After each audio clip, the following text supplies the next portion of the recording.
to drag and feel repetitive. And speaking of Jeffy, Brooklyn Guy recently has actually made Jeffy a worse character. Because nowadays, when Brooklyn Guy comes over to yap on the red couch in a Jeffy video, after the intro, they often shift away from Jeffy onto Brooklyn Guy, which results in Jeffy becoming completely overshadowed. And he often just sits on the back of the couch staring into space and making goofy faces. Brooklyn Guy has pretty clearly had a big downfall as a character, but it's not all bad. As of recently in the Squid Game series, Brooklyn Guy had a clear role, was involved in the action, and actually made the videos more entertaining. That's how Brooklyn Guy should be used, not just as filler.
Yo.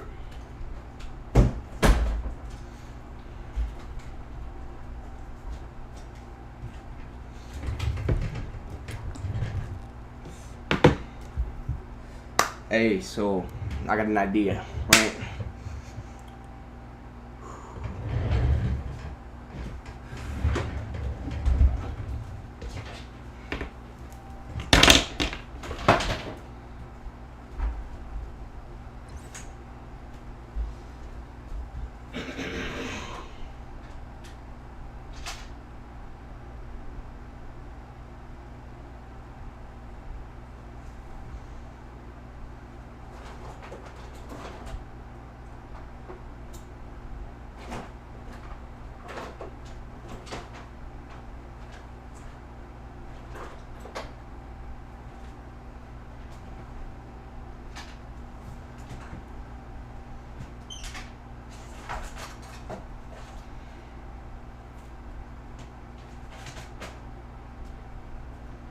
Cool. So,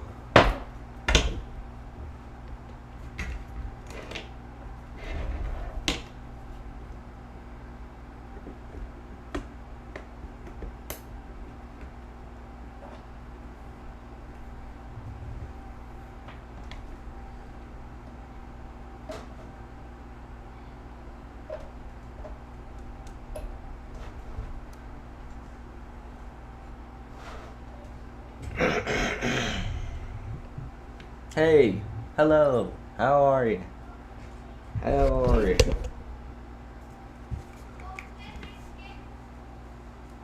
Hey, hello, how are you? Hey, hello.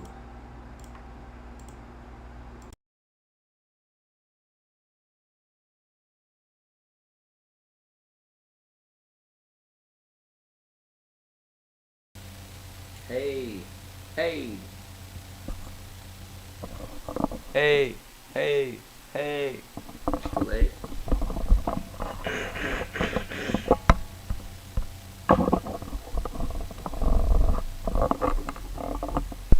Hey, hey, hey.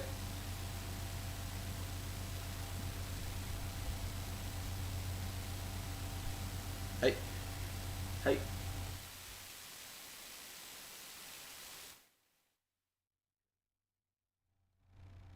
Hey. Hey.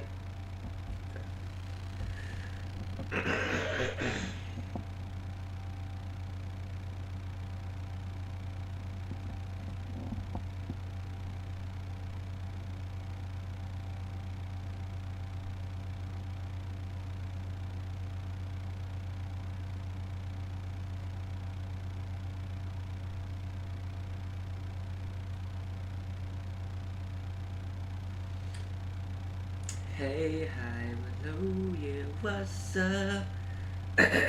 And man, boy, what's what could I call ya? I don't know.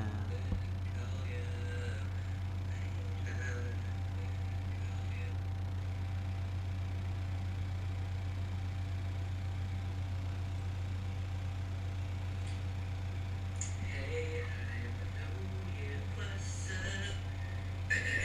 And man, boy, what's what could I call ya?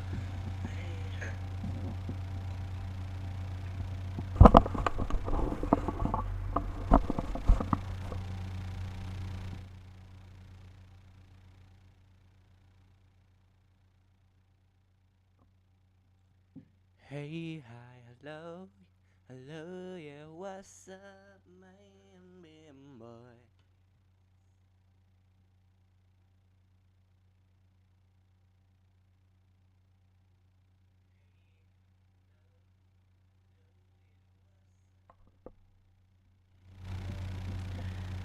Hey, hi, hello, yeah, what's up, man, boy? What's what could I call ya?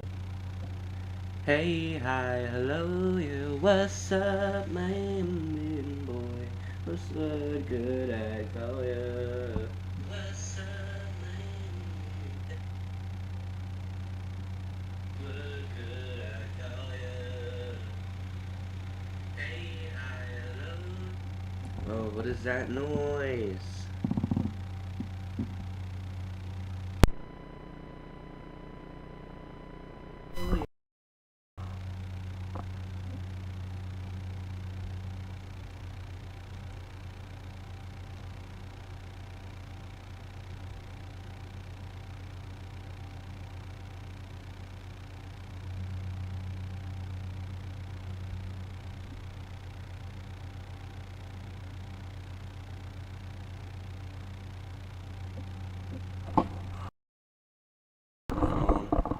Hello.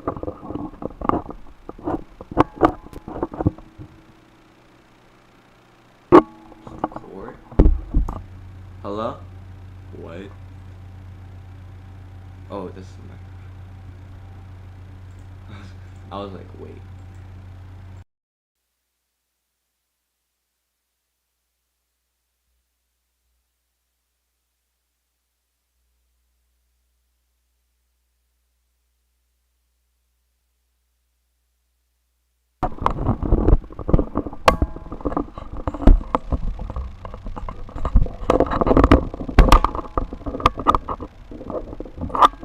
Man, boy. Hey, hi, hello, yeah, what's up, man? Hey, hi, hello, yeah, what's up, man?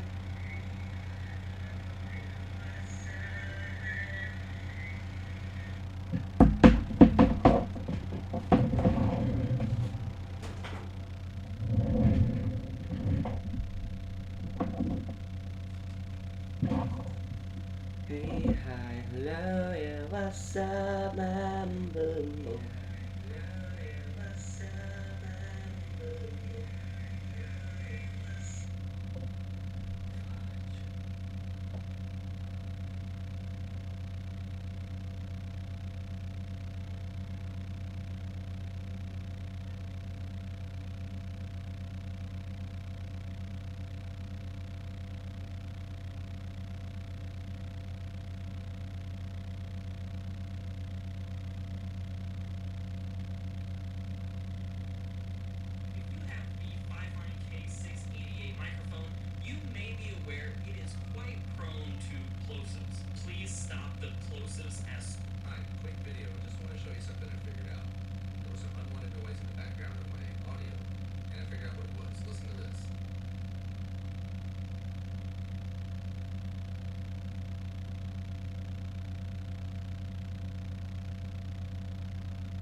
is what I think is this year's best microphone of all time. The Fifine AM8. It's a big brother to the AM.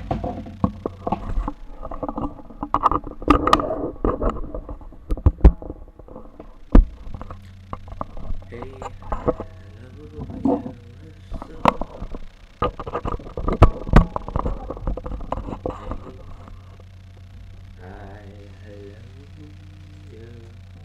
what's up, man? Brooklyn Guy has had one of the wildest rises and downfalls in SNL history. Once a fan favorite, now he's one of the... Hey.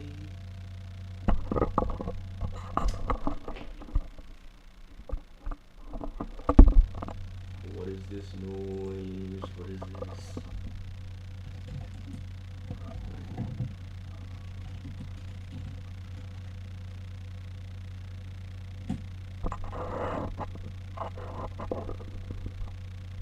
Like, why?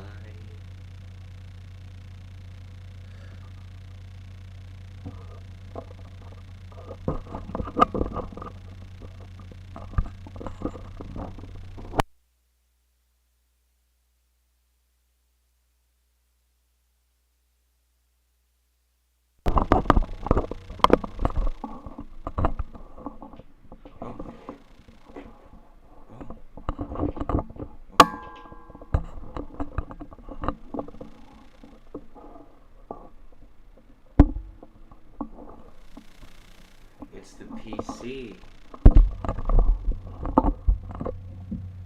Okay, that's good to know.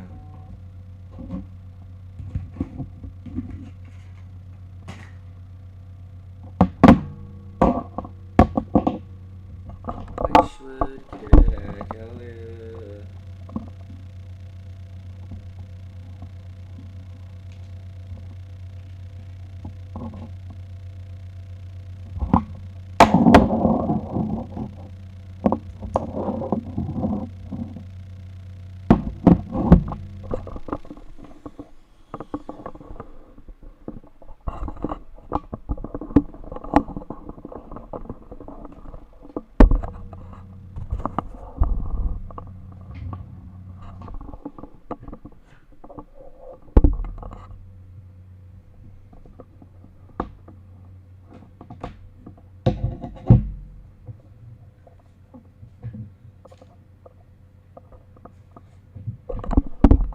Yo, what's up, dudes? Today, we're gonna be playing Fortnite Battle Royale. Okay. Hey, hi, hello, yeah, what's up, man, boy? What's what could I call ya? Maybe not one I'm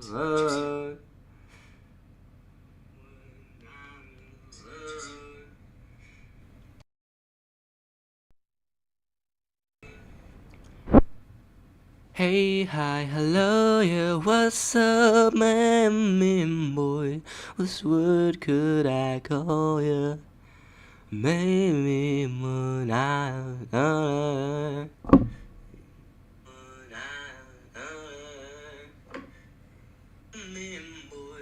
what's what could I call ya? Hey, hi. Hey.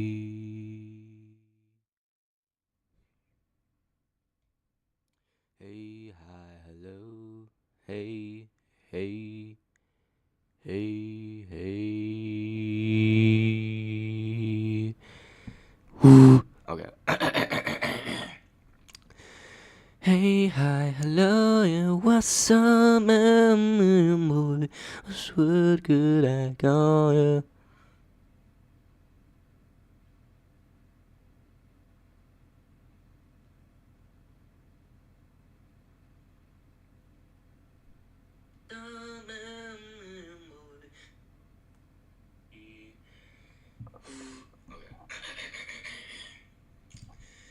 Hey, hi, hello, yeah, what's up, man, boy?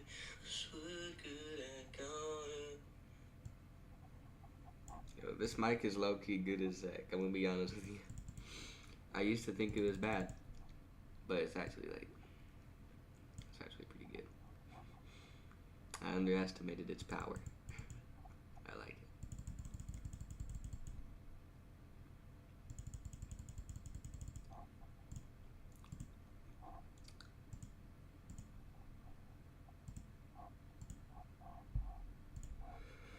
Hey, what's up, dudes? Today we're playing Fortnite Battle Royale.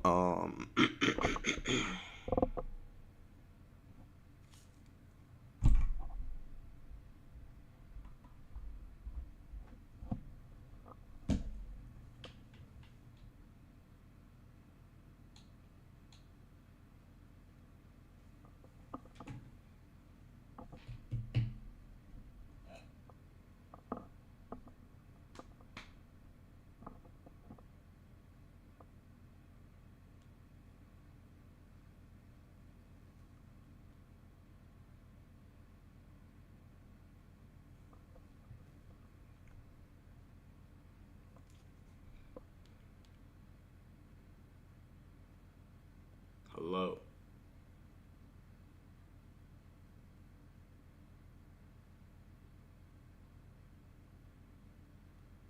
Wonder if any tips on not having the mic pick up the sound of your keyboard. Oh yeah, I got plenty of tips. If you want to avoid your mic getting picked up by your keyboard, a couple of things that you can do. One, you could put your keyboard on a boom arm so it sits in front of your keyboard instead of behind your keyboard. If your microphone sits behind your keyboard, it's gonna pick up all the sounds like typically in front of your microphone, unless you have it on a different directional pattern. But that's like a whole other thing. But if you put it in front, typically it can avoid the picking up the keyboard sounds as much. Secondly, you can use something called a noise gate, which is a filter on your microphone. Yeah. Noise gate. Hey, hi, hello, what's up, my boy?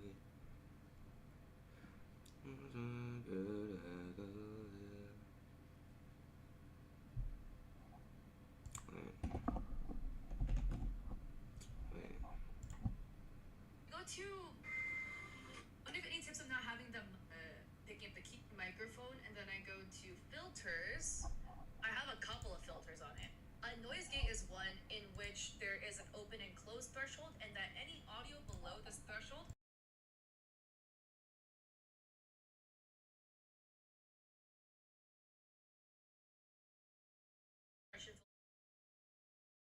and a limit will not get picked. I have my sounds of a noise suppression and a limit. If any tips on not having the keyboard. Oh, I got plenty of Hello. that you can. Flashing lights is all you ever want to.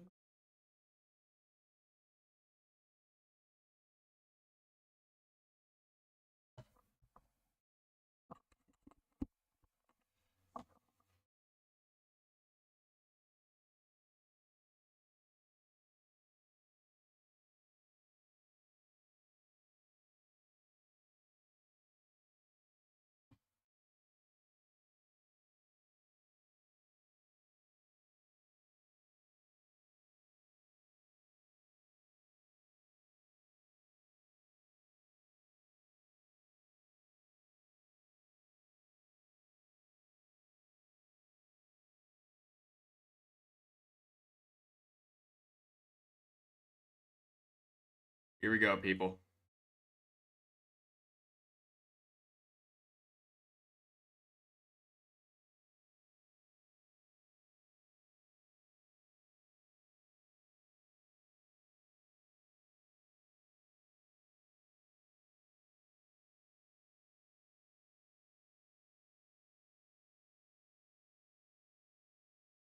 All right, guys. Two people eliminated.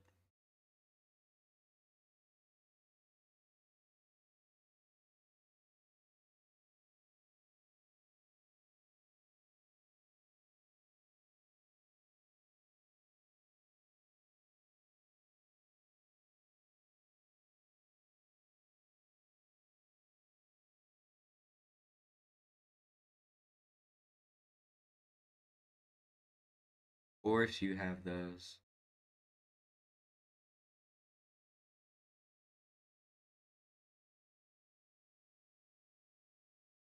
Not lag, please. Don't do that.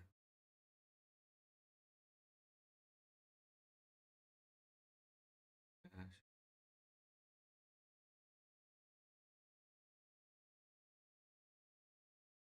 Nigga, like that's what ping does, bro. That's what happens when you got bad ping, bro. Like that's what happens, bro.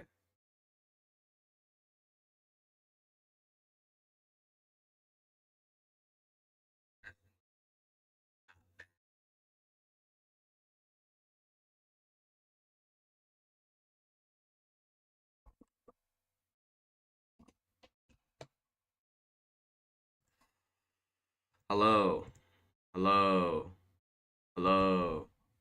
Hello, my name is Jacob Sleeper. Like that's what happens, bro. That's what happens. Jacob Sleeper. Like that's.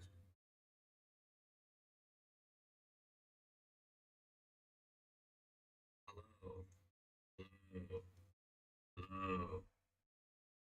Jacob Sleeper. Like that's what happens, bro. Like,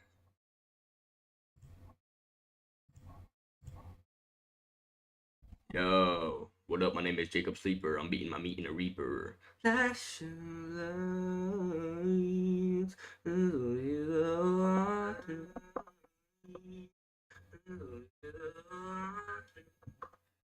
flashing lights is all she's ever wanted.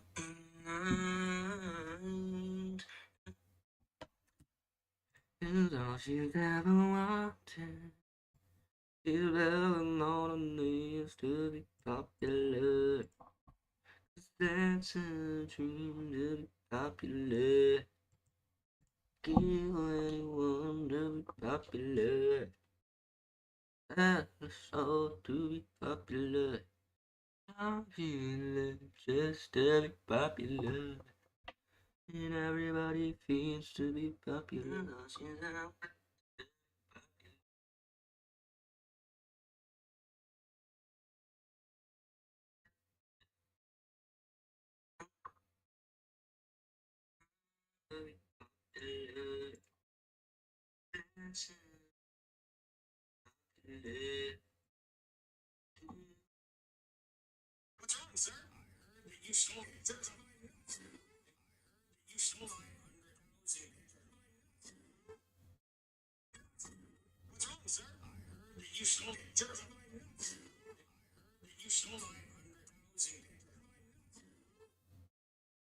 Pulled up to the Russian mobster house and they wanted to play pool, and they saw how good I was at pool because I'm great at it, and then they wanted me and Officer Keebler to be in their district for the Hunger Games.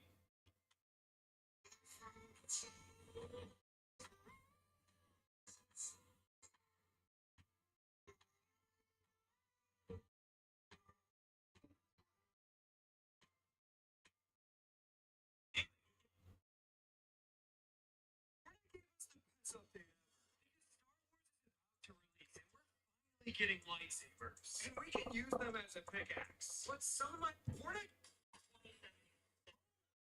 Holy, that's what said.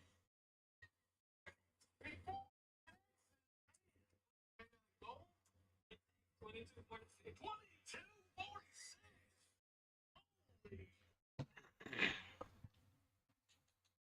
Yo,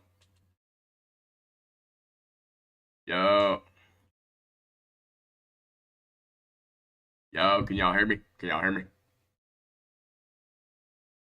All right, thank you.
Yeah, I got a mic. Yeah.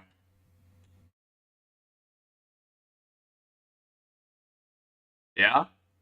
Spanish.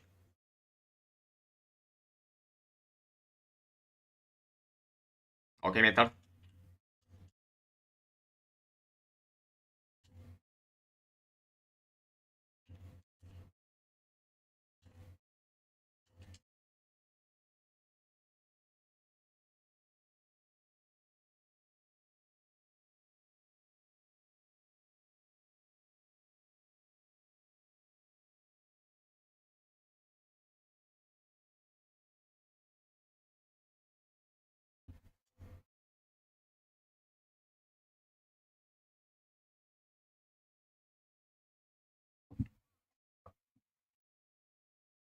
Brain rot.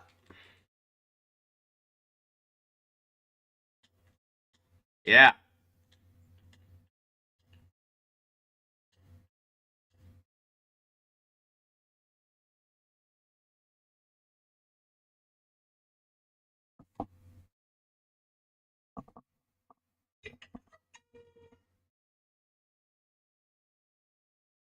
His dad was fishing with his son. He didn't expect him to do this. And after a few moments, he was explaining something to his dad. The little boy didn't see this coming. When his dad was fishing with his son, he didn't expect him to do this. And after a few moments, when he was explaining something to his dad, the little boy didn't see this coming. When his dad was fishing with his son, he didn't expect him to do this.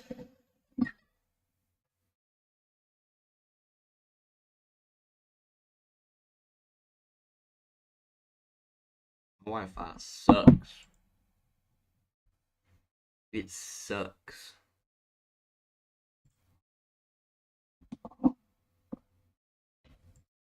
Like, it sucks.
Oh yeah. Oh yeah. Oh yeah. Oh yeah. You like that? You like that? Yeah.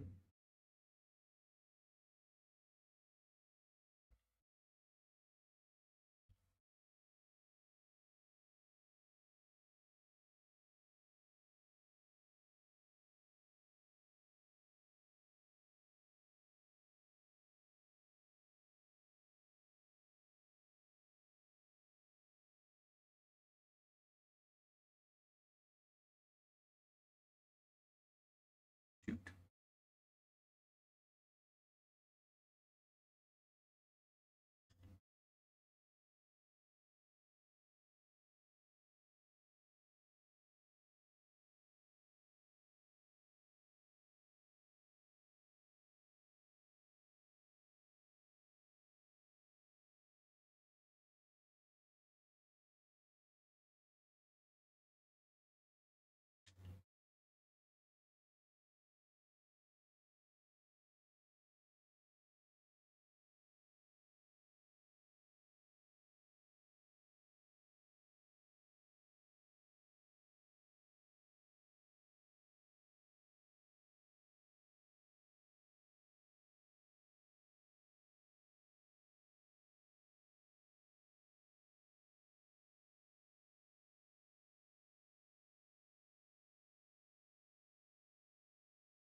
Oh yeah.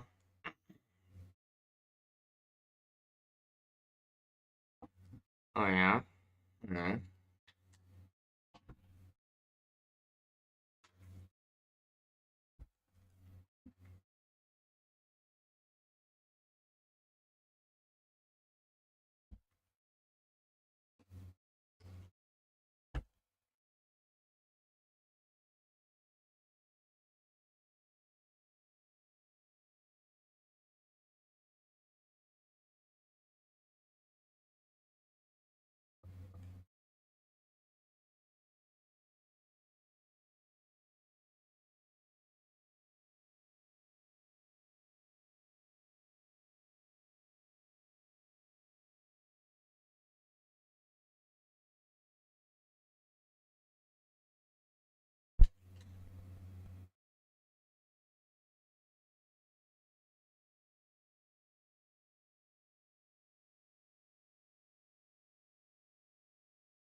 Oh yeah.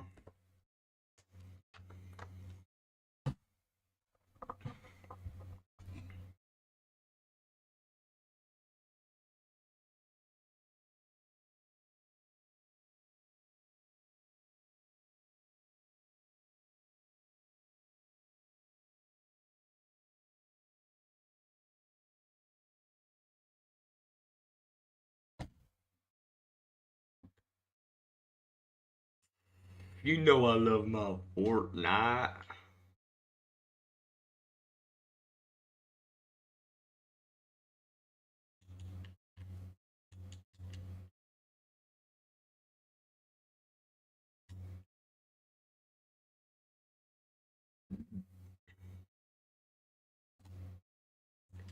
Oh, baby.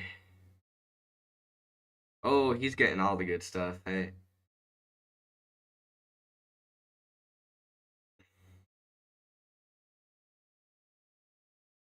Fuck, man. Fuck. Why are you doing this to me, man?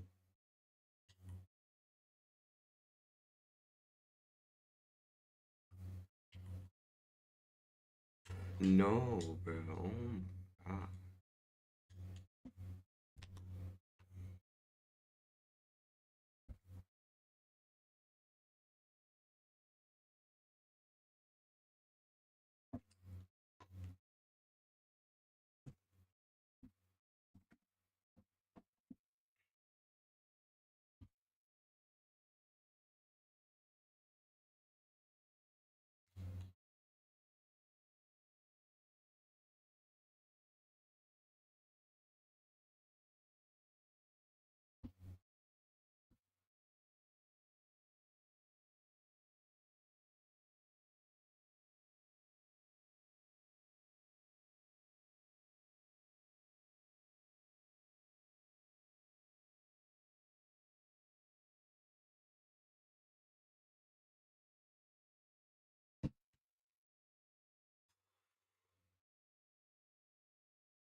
Hey, this is Cypher PK.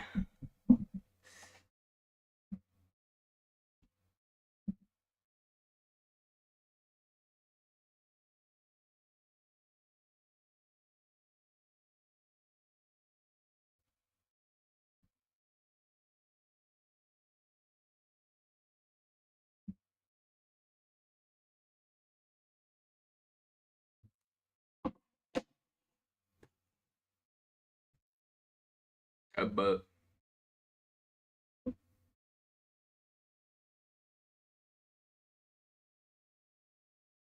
flashing light, flashing lights.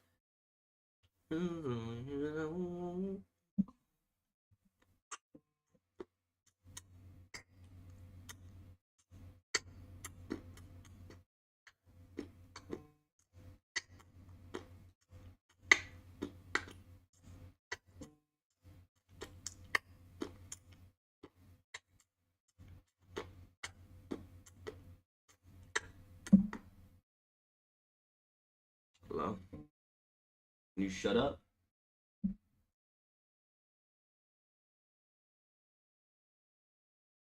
I think you lagged out.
Hello.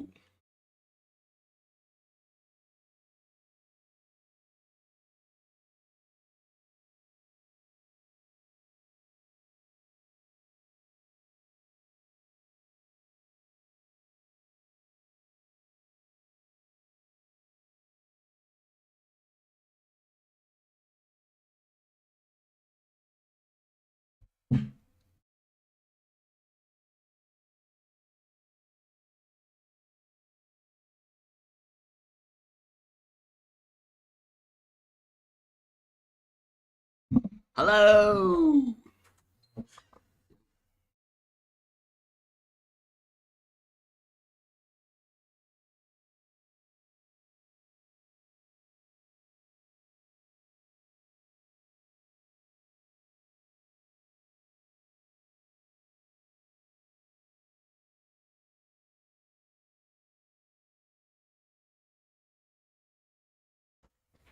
Yo.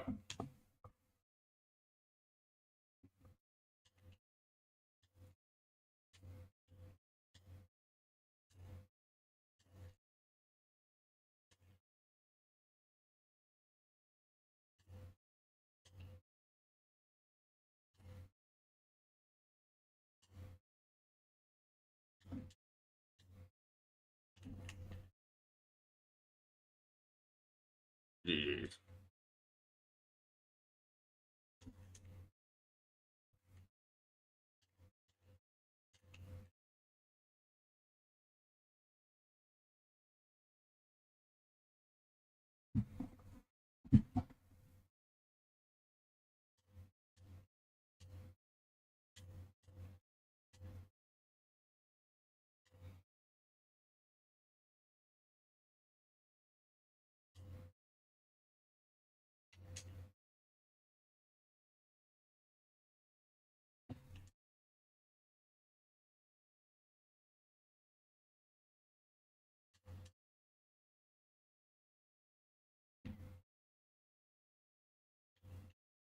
Jeez.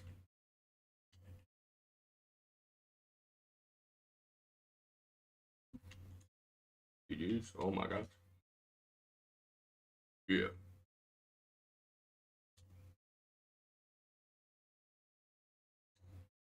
I get that. Time to time.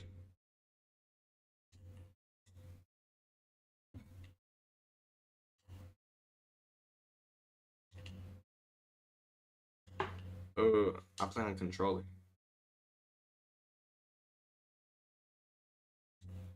What? Okay.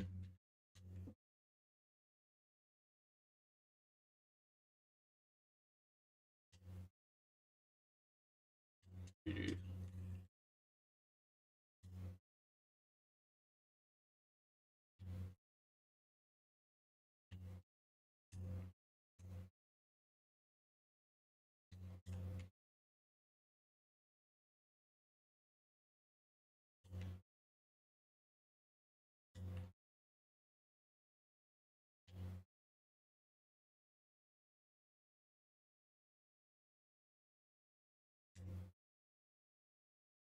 The skin I have on?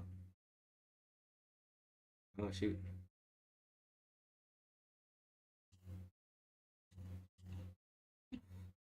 Jeez for the boys.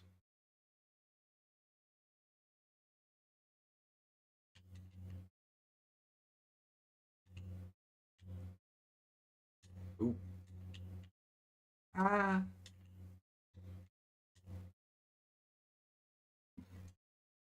Uh, yeah. Holy moly.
GG's.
GG.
Yep. Wow. Bad. GG.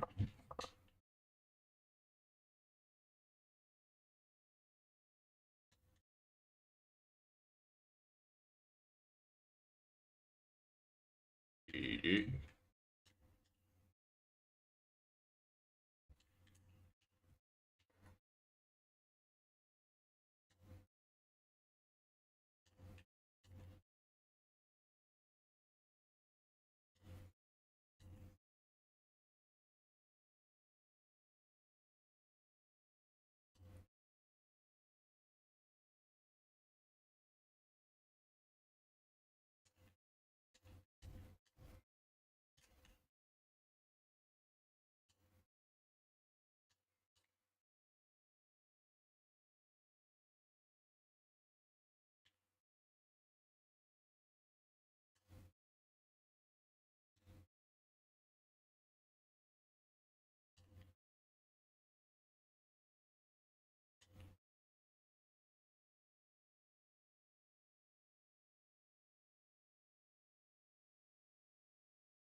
GG.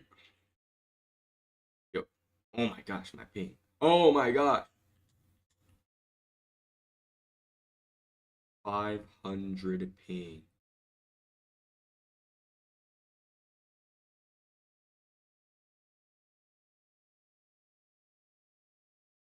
Alright, we're good. Thank you.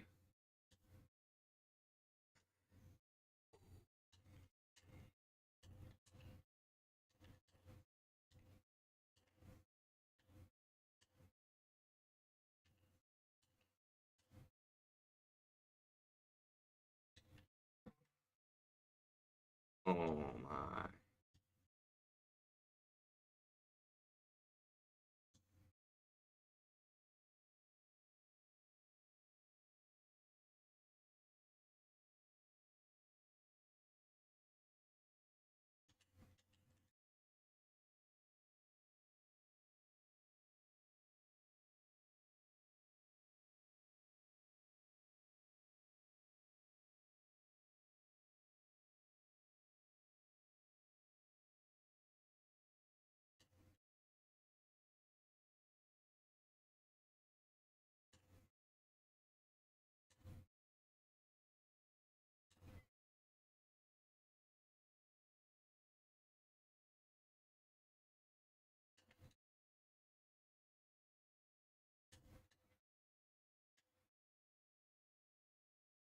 Oh, GG's, fam. GG's.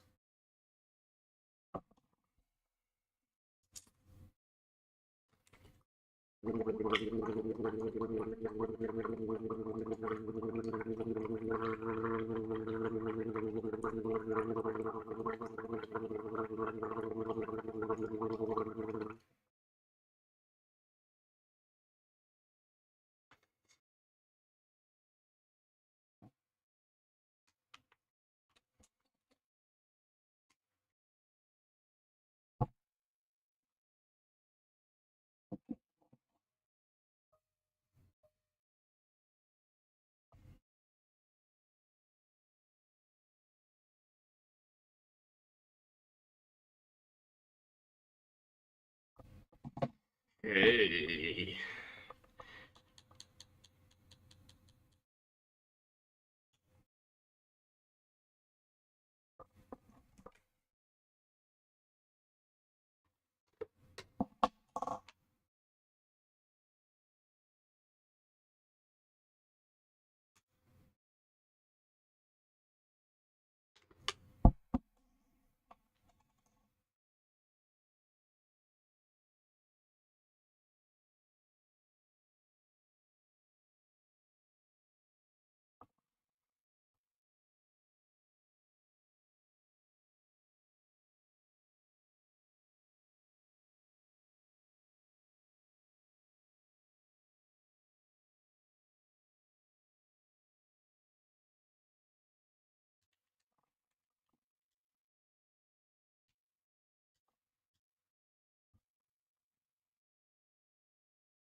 Jeez.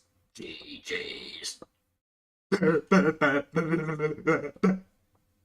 Jeez.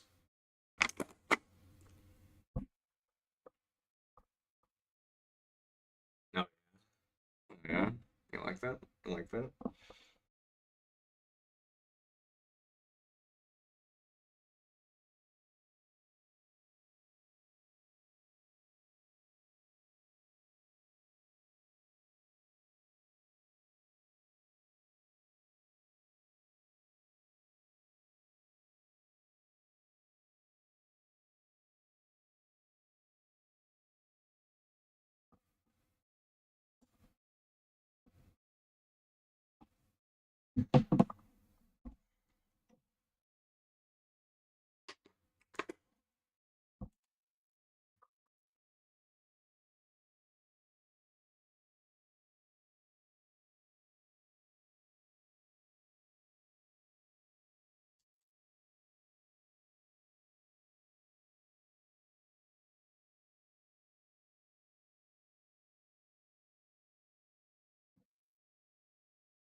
I'm unlocking, okay?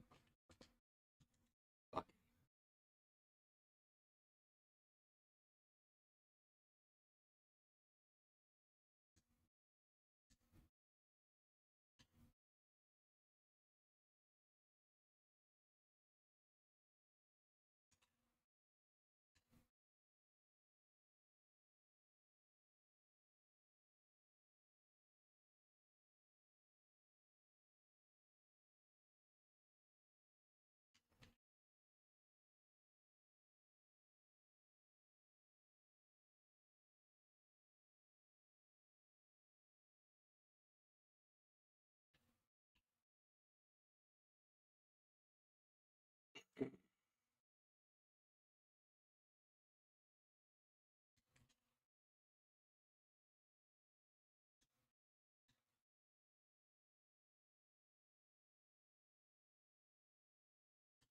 Fuck, man.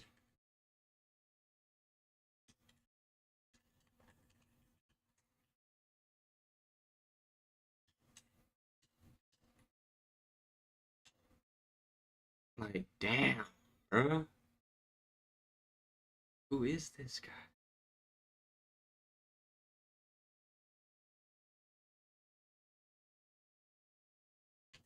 Fuck.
What the hell? This guy is fucking aimbot, man.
still get it.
Do you do something there?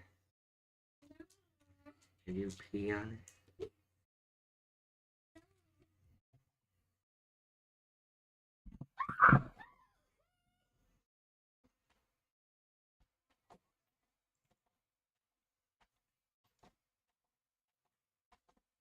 Where?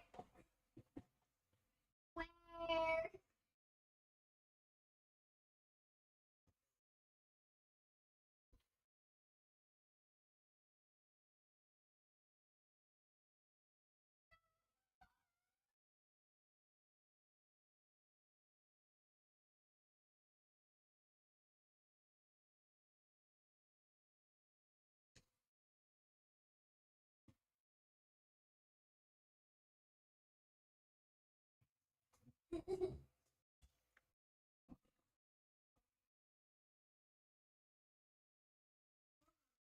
Where's my phone? Can you get it for me? Where?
Hey, Fortnite.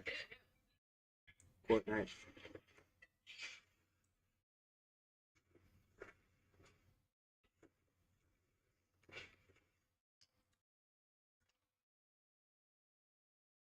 Phone's legit not working.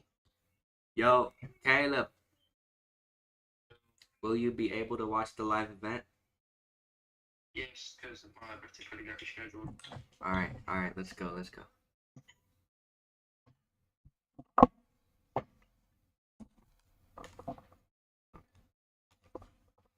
I love me some OG Fortnite.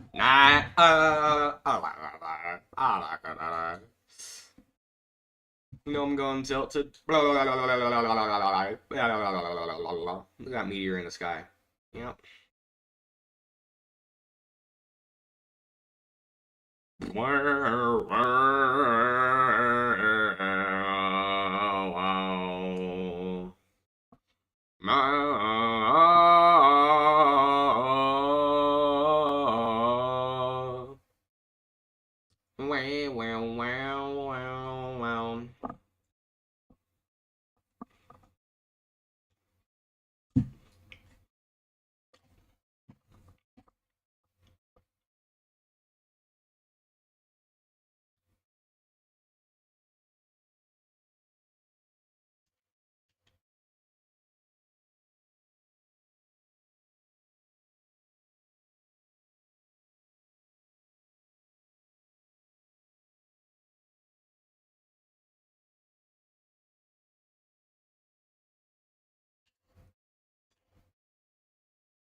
Oh my gosh, oh my gosh, oh my gosh.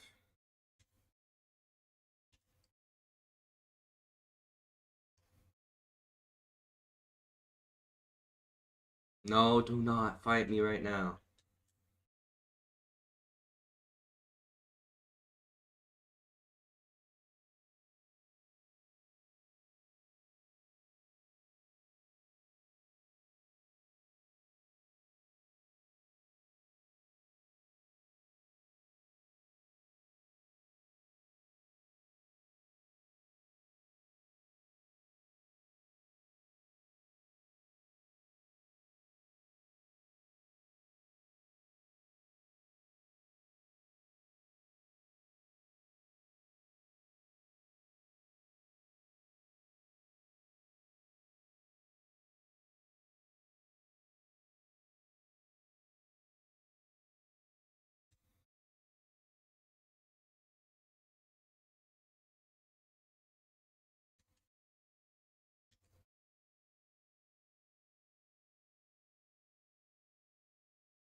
Hey guys, it's Logan. I just want to let you guys know that it has happened again. YouTube has demonetized this entire channel. They've removed our monetization. They've kicked us out of the YouTube Partner Program. This is the fourth channel, guys, that we've moved to since I started YouTube 18 years ago. My main channel had 9 million subscribers when they demonetized it. We had to move to my second channel, which had 8 million subscribers before we got demonetized. And then on my third channel, I had 6 million and we had to move because of Nintendo. And now I'm on this fourth channel. We've been on this channel for 4 years. And I honestly thought we were done with the whole YouTube demonetization stuff because, I created my own characters. Like, I'm not using family friendly characters, I'm using my own puppets.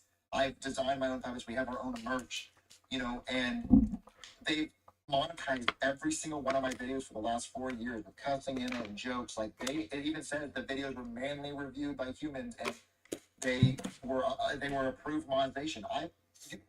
There's no way YouTube did not see me for 4 years. There's no way that YouTube had no idea about my channel for the last 4 years. And why take away monetization from my entire channel? Why not just age restrict the videos that they didn't like? This is the email they sent me at 11 this morning. They said, "Hi, SML.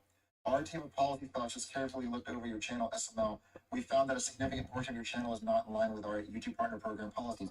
As of today, your channel is not eligible to monetize, and you will not have access to monetization tools and features. While your channel is demonetized, you should not create new or use existing channels to get around these restrictions. This includes using any of your related channels to apply to the YouTube Partner Program or directing viewers to your other channels that may already be monetizing. Doing so could lead to termination of all your channels." So guys, usually in this instance, I would just move to one of my other channels and upload but they're saying if I do that, they will terminate all my channels if I move to another channel. But wait a minute, what if I move to another channel and I make family friendly, no cussing, goo goo gaga shit? Like, what if I move to one of my other channels that I have? Am I allowed to upload videos that are completely clean, no cussing, no jokes, no anything, just straight up, just a video? Am I allowed to do that? Because I need to know. Okay, fine, we will never cuss ever again. We will never say anything. YouTube has left me alone for years. Why did they not just? It says right here. It says a portion of your channel is not in line. What videos are not in line? What videos are bad? What videos should? Because they sure as hell monetize all my videos. If they were getting demonetized left and right, I'd stop making the videos that were getting demonetized. But they were monetizing, and I get my videos reviewed before I publish. So before I upload, I get them reviewed, and they get reviewed that they're okay to be monetized. So for 4 years, YouTube has allowed me to upload. Why take my monetization away now? What has happened? It says go to the earn page. This is what the earn page says. Your channel isn't earning right now. After reviewing your channel using a combination of automated systems and human reviewers, we found that it does not follow YouTube channel monetization policies. Our review found that your channel contains the following: harmful content involving minors, dangerous or sexualized content involving minors. So It said involving minors. There are no little kids in my videos. We do not have any minors in my videos. I have appealed. I have already appealed, and YouTube's already reached out and said that they are checking in on it. But here's the thing, guys. I already know what this means. This happened with my first channel. I appealed it on my Instagram. I still have the post of where where they demonetized me, and I also have the post of where they reached out. It took them a year. Last time it took them a year to tell me that the reason why they took away monetization was because of inappropriate kid characters. But here's the thing: I have my own characters now. I made my own puppets. I've been on the trending page with this channel. I've been on the trending page. YouTube, you have seen me. You gave me my gold fucking play button. They were asking me to have a partner manager literally 2 weeks ago. I denied having a YouTube partner manager. Is that the reason y'all did this? Is because were they trying to give me a partner manager to let me know that, hey, we're going to do this to you or to change? I've appealed it. We're going to wait a few days to see what happens. But it says harmful content involving minors. Guys, there's no minors in my videos. And, is it because I made fun of Miss Rachel, the kids channel? I made Jeffy's favorite YouTube channel, and we made fun of Miss Rachel and Peppa Pig. I won't do that anymore if that's what it was. But why not just age restrict that video? My videos have been getting millions and millions and millions of views. And I have millions of subscribers, and we've been we're verified, and I make YouTube so much money because it's like a 45, 55 split with YouTube. And that's another thing, the money I made in May, I'm not going to get paid it. Because the earnings don't finalize in your Google AdSense till June 10th. So I got demonetized on June 2nd. So all the money I made in May, I'm not getting paid it. I would usually get paid on June 24th. It says right here that I can reapply.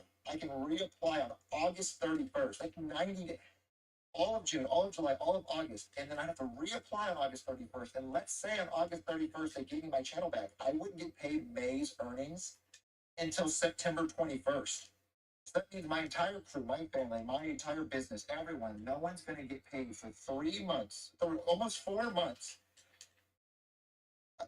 All the hard-earned money I made in May doesn't get paid out. That should not be allowed. You should not be allowed to withhold my earnings. You should still have to pay me out May's earnings. And so for the first time ever, guys, I'm lost because I've restarted channels 4 times. Do we restart a 5th time? I've uploaded all the Jeffy's birthdays on this channel. I've started series on this channel. You guys always ask why I don't redo series because I'm tired of starting a series on one channel and then having to continue on another. What do I do? What do I do, guys? Do I move again? Or is this the end? Or do I end it? Because does the crew have it in them to start over again? Do I have it in them? Do we start over again? Do we start over again? I've uploaded how many videos? Guys, I don't know how many, I can't count how many videos I uploaded on this channel. On the main in total, my main channel, the second channel, the third channel, and the fourth channel, all combined. How many videos I upload? I film 3 videos a week. And these are all skits and editing. And my last video, I did stop motion. And the summer months are coming up. We have so many videos planned. I have a video right now that I was supposed to upload yesterday. Do I upload that on one of my other channels? Am I allowed to do that? Am I going to fucking terminated if I do that? I'm going to censor every bad word. I'm going to censor everything and upload it on somewhere else. Am I allowed to do that? What did I do wrong? Okay, well, Logan, you cuss in your videos. Okay, but a lot of YouTubers get to cuss. A lot of streamers get to cuss. It said right here that what I did wrong was harmful content involving minors. I got rid of all the family-friendly characters from other companies. I made my own characters. YouTube, you've known about me for 4 years. Why did you not just age restrict the videos you didn't like? If a human, like you said, because guys, YouTube has claimed that a human has reviewed all my videos. Every time I upload, it says confirmed by human review. And then a human with a heartbeat has looked at my fucking video every time I've uploaded, and they have confirmed every single one of my videos to be advertisement friendly. And yeah, I'll even question some of that too. So I was like, well, I guess that is allowed. But what videos did they not like? Why not just age restrict the ones that were bad? Why not send why take away monetization from the entire channel? Because now this channel is dead. We have to move again. I'm allowed to move again. So then what do we do now? We want to keep making these videos, but guys, I'm 30 years old. I've been doing this since I was 13 years old. I've been making videos since I was 13. And I don't know what to do because you know, I have a daughter. My Lavelle has a son. My crew has families. My crew has bills and lives. And what do we do? Do we start over again? What I'm asking from you guys is whatever we end up doing to keep watching, but I'm also asking to reach out to YouTube, go on Twitter, because they have this team YouTube. Reach out to YouTube. Any way to contact YouTube. This has got to stop. They can't, they keep taking my channels down.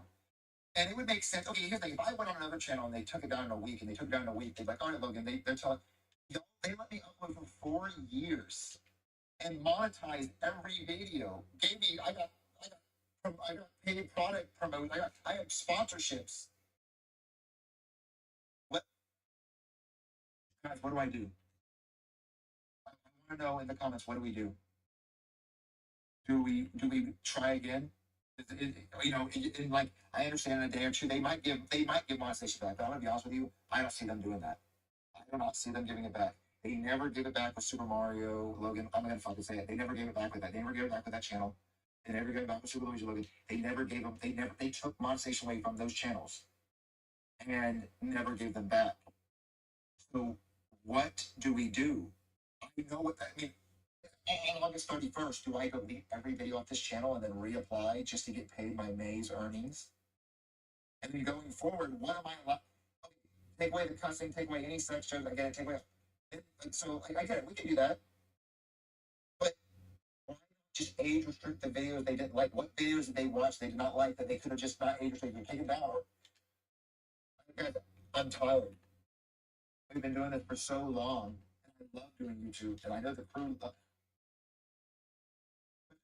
We never can hit 10 million subscribers. We're never allowed to. We're never getting a play button. Every time we get close, they take it away.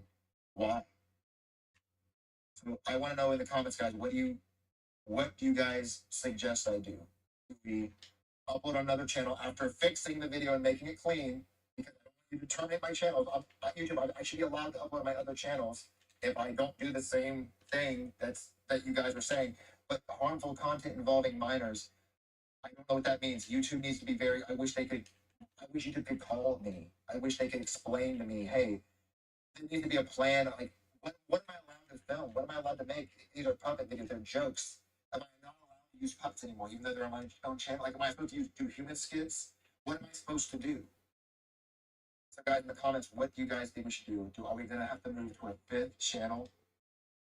This is getting old. This is getting tiring. I understand you guys. It's just new content doesn't matter what channel as long as there's new content, but all the progress, all the videos I filmed.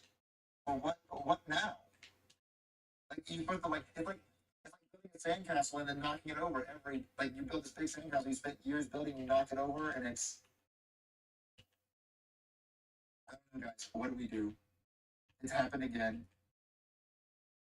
and I'm lost because what I would usually do is go to another channel, but what do I do? What would you say we do? And reach out to YouTube. Everyone comment. Everyone email YouTube. Everyone fucking comment YouTube. Ask them what. Come on now. Let's have a conversation with the CEO of YouTube needs to call me. We have a conversation. What am I allowed to do? What am I allowed to upload? Why? So a lot of YouTubers get to cuss. A lot of streamers get to cuss. A lot of people get to do funny shit. Gaming videos are allowed to do whatever the hell they want. What am I allowed to do? I'm not using kids' characters. I made my own characters.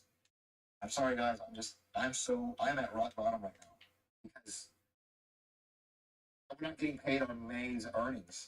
I don't know what to tell my crew about next time they get paid. I don't know what to tell anyone that bills, credit card bills. I don't know what to tell about anyone to get paid. I mean, I go into savings to pay everything, but guys, I'll see you guys. I don't know if this may be the last video on this channel. Um, if I do upload on my other channel, it's not going to be the same content. It will be clean and it won't be violating whatever this is. So YouTube, don't terminate me. So guys, I love you guys. You guys have followed us to every channel, every time. I don't know if this is going to be the end. I don't know if this is the last time. I'll see you guys. I might give an update whenever I get an update. I'll see you guys later. Wow. That's that makes me sad. That makes me sad. That makes me mad. Man, I hope things get better. Gi-hun is the ultimate good guy, and that's exactly what makes him dangerous. He believes in kindness, in mercy, in saving people. But deep down, he's more like the front man than he thinks. Not because he's heartless, but because something breaks him along the way. So what turns a man so pure into a monster? It's not the bullet that breaks Gi-hun, it's the silence that follows. Season 2, Episode 7. Gi-hun stops surviving. He fights back. He rallies the players, starts a revolt, and for a moment he actually believes they can win. This is our last chance to put an end to these games and make sure they never happen again. He thinks the real threat is the guards, or maybe the VIPs, but it isn't. It's someone he trusted, Young Il. During the rebellion, Young Il fakes his own death, disappears, then reemerges in a mask. He wasn't just another player, he was the front man. He lets Gi-hun believe in hope, then personally makes him pay for it. Did you have fun playing the hero? It's the consequences of your little game. Young Il raises the gun, first at Gi-hun, then turns it on Jung-bai. That's when it breaks. Not just the body, but the belief. Gi-hun loses more than a friend. He loses the idea that doing the right thing will ever work. Mercy didn't matter. Justice didn't work. Hope got people killed. In that moment, he learns the system's truth. Trying to save people is what gets them killed. He lost the fight, but the front man didn't kill him. Why? Because breaking Gi-hun wasn't the end. It was step 1. Season 2 ends with Gi-hun captured, alive, restrained, and silent. The real question isn't why they let him live. It's what they want him to become. Not mercy, conversion. Gi-hun wasn't rescued. He was repurposed, not as a threat, but as a project. In-ho didn't spare him out of guilt. He did it to make a point. Anyone can break if you push hard enough. And Gi-hun is already starting to crack. They don't need to hurt him. Just leave him alone. Long enough for his hope to rot. And it's working. The man who once said, "We need to stop the games," is now wondering if they can be stopped at all. Even the shaman warned him, a moment most ignored until now. You feel frozen and unable to leave or stay. Those vengeful souls dragged you here. Maybe she wasn't reading his future. Maybe she was describing his role. Not a player, not a rebel. Something in between. Just like In-ho. He won the games in 2015, then disappeared, then came back as the system. The creator said it himself. In-ho saw the rock bottom of humanity and gave up on it. Now Gi-hun's on the same path. But the real question is, how do you turn someone like Gi-hun into that? The frontman doesn't kill Gi-hun. He brings him back. Not as a player, not as staff, as something worse. Gi-hun wakes in a casket, handcuffed, silent, eyes barely open. The dorm freezes. Everyone stares. Dae-ho runs up. "You're alive? If you're back, we can win this." Hyunju whispers from her bunk. "We'll follow you again." But Gi-hun doesn't speak, doesn't smile, doesn't explain. Because hours earlier, he stood alone in a dark hallway facing the front man. Bruised, bloodied, shackled. "You're not here to play," the front man said. "You're here to watch. And if the wrong people survive, you know what to do. Then the games won't be fair," Gi-hun said. The front...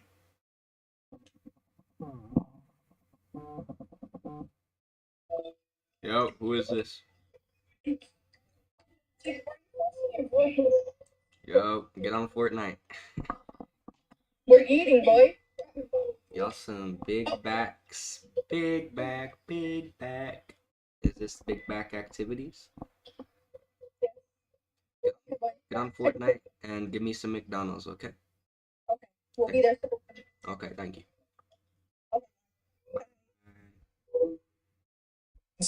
Stepped in close. The games are fair. The players aren't. I don't interfere. I correct. Now you will too. Gi-hun didn't respond, but something in him cracked. So why would he obey? Because the rebellion failed. Because Jung-bai is dead, executed in front of him. Because he couldn't protect Dae-ho, or Hyunju, or anyone. Because the system didn't kill him. It converted him. And deep down, he's realized the one truth no one wants to face. You can't change the rules unless you play by them first. So the act begins. He's back in the dorm. Same green uniform. Same cracked walls. But now he sees things differently. He doesn't just see players. He sees variables. The next morning, the doors open. The next game is starting. No rules, just movement. And here's the first test. A player ahead stumbles, coughing, limping, barely standing. Dae-ho turns to Gi-hun. "Help me carry him." The Gi-hun we knew would have jumped in, but this Gi-hun knows what's coming. He's seen the course. He knows the next checkpoint will punish anyone who slows the group. If they carry him, they all risk elimination. If they leave him, only one dies. Gi-hun shakes his head. We can't. He walks away. Dae-ho stays behind stunned. But that's not you. Gi-hun doesn't look back. Later, back in the dorm, everyone's tired, quiet, watching. The guards drop food trays onto the floor. One per person. Hyunju tears her bread in half, gives it to a younger player, starving, shivering. Gi-hun watches from across the room. He saw the guards prepping the next area. He knows the challenge ahead. Anyone weak won't make it through. He could warn her. Tell her not to share. Tell her kindness is a trap. He says nothing. These aren't games anymore. They're choices. Do I let them speak? Let them share? Let them live? Every silence feels like strategy. Every silence feels like control. And Gi-hun? He's learning how to survive with both. By lights out, 3 are gone. Not because he killed them, because he didn't stop it. And somewhere inside, that starts to feel like power. So the question now isn't whether Gi-hun will break the rules. It's when he'll start writing them. 3 days have passed since Gi-hun stayed silent. 3 players died, not because he acted, because he didn't. He hasn't worn the mask, hasn't spoken to the front man. But the guards, they've started treating him differently. It starts with a clipboard, dropped on his bed. No words, no instructions, just a stack of papers. On top, a handwritten note. Team setup, too many overlaps, input requested. Gi-hun flips through the pages. Each one shows a player. How fast they run, how long they last in games, how often they panic, who they argue with, who they listen to. All handwritten, all cold. He stares at it. He knows what this is. The front man wants his input. Why me? What happens if I refuse? What if someone worse takes my place? He holds the clipboard for hours. Does nothing. Until a guard walks past. Gi-hun mutters, I'm not staff. The guard shrugs. Then lets someone else decide who survives. Gi-hun gets it. If he wants to protect anyone, he has to be the one to choose. He doesn't pick favorites. He doesn't punish anyone. He just moves things around. Splits up 2 players who always fight. Puts someone slower on the edge, not in the center. It feels like math, not murder. If I don't do it, he thinks, someone will, and they won't care who gets hurt. The next game, completely fair. Still, 2 players are eliminated. No cheating, no twist, just bad combinations. And Gi-hun knows he helped set it up. That night, another sheet, a sketch of the next game's layout, drawn boxes, arrows, obstacle zones. At the top, message from frontman, review layout, too much failure at checkpoint 3. Gi-hun shouldn't touch it, but he does. He shortens one path, widens another, just enough to smooth the pain. Then Hyunju sees him. She doesn't see the pain.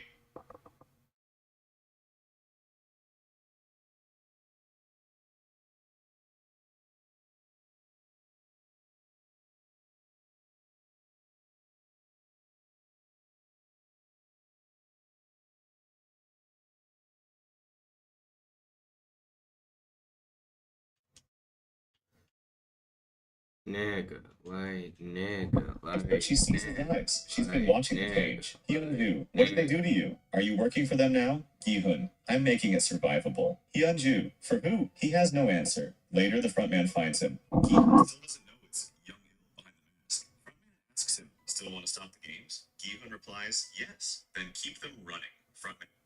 I watched Squid Game Season 3's trailer at 0.25x speed.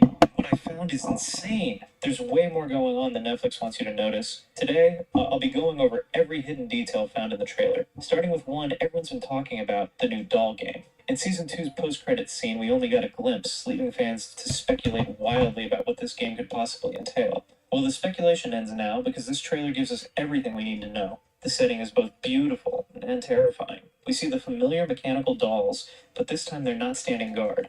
They're actively participating in the game. The environment has that signature Squid Game aesthetic. What's immediately striking is seeing familiar faces in this new game. We spot the old man who wears number 100, and there's Minsu clearly visible in the background. This detail is crucial because it definitely puts to rest any theories that this might be a flashback sequence. Some fans speculated that the doll game might be showing us events from the past, perhaps the origin of the games themselves. But seeing these current players confirms that this is happening in real time. And yes, our protagonist Gi-hun will be participating. The game itself is a twisted version of jump rope, a childhood activity that most of us have fond memories of. But in the Squid Game universe, innocent children's games become instruments of death. The 2 massive dolls serve as the rope holders, spinning the rope at increasingly dangerous speeds. The mechanics seem simple. Jump when the rope comes around. Maintain your rhythm, and whatever you do, don't trip. Here's where it gets terrifying. The players aren't jumping on solid ground. They're positioned on what appears to be a narrow bridge or platform suspended over a massive void. If you miss your timing and the rope catches you, you won't just be eliminated, you'll plummet to your death. This isn't execution by the guards, this is gravity doing the killing. The trailer confirms this with a particularly haunting scene showing multiple players who have clearly fallen, their bodies scattered on the ground far below. If you look closely at the floor where they've landed, you'll notice it's decorated with flower patterns. This matches perfectly with the overhead shots we see of the game area, confirming that these are indeed the victims of failed jump rope attempts. This design choice is quintessentially Squid Game, taking something innocent and turning it into a nightmare.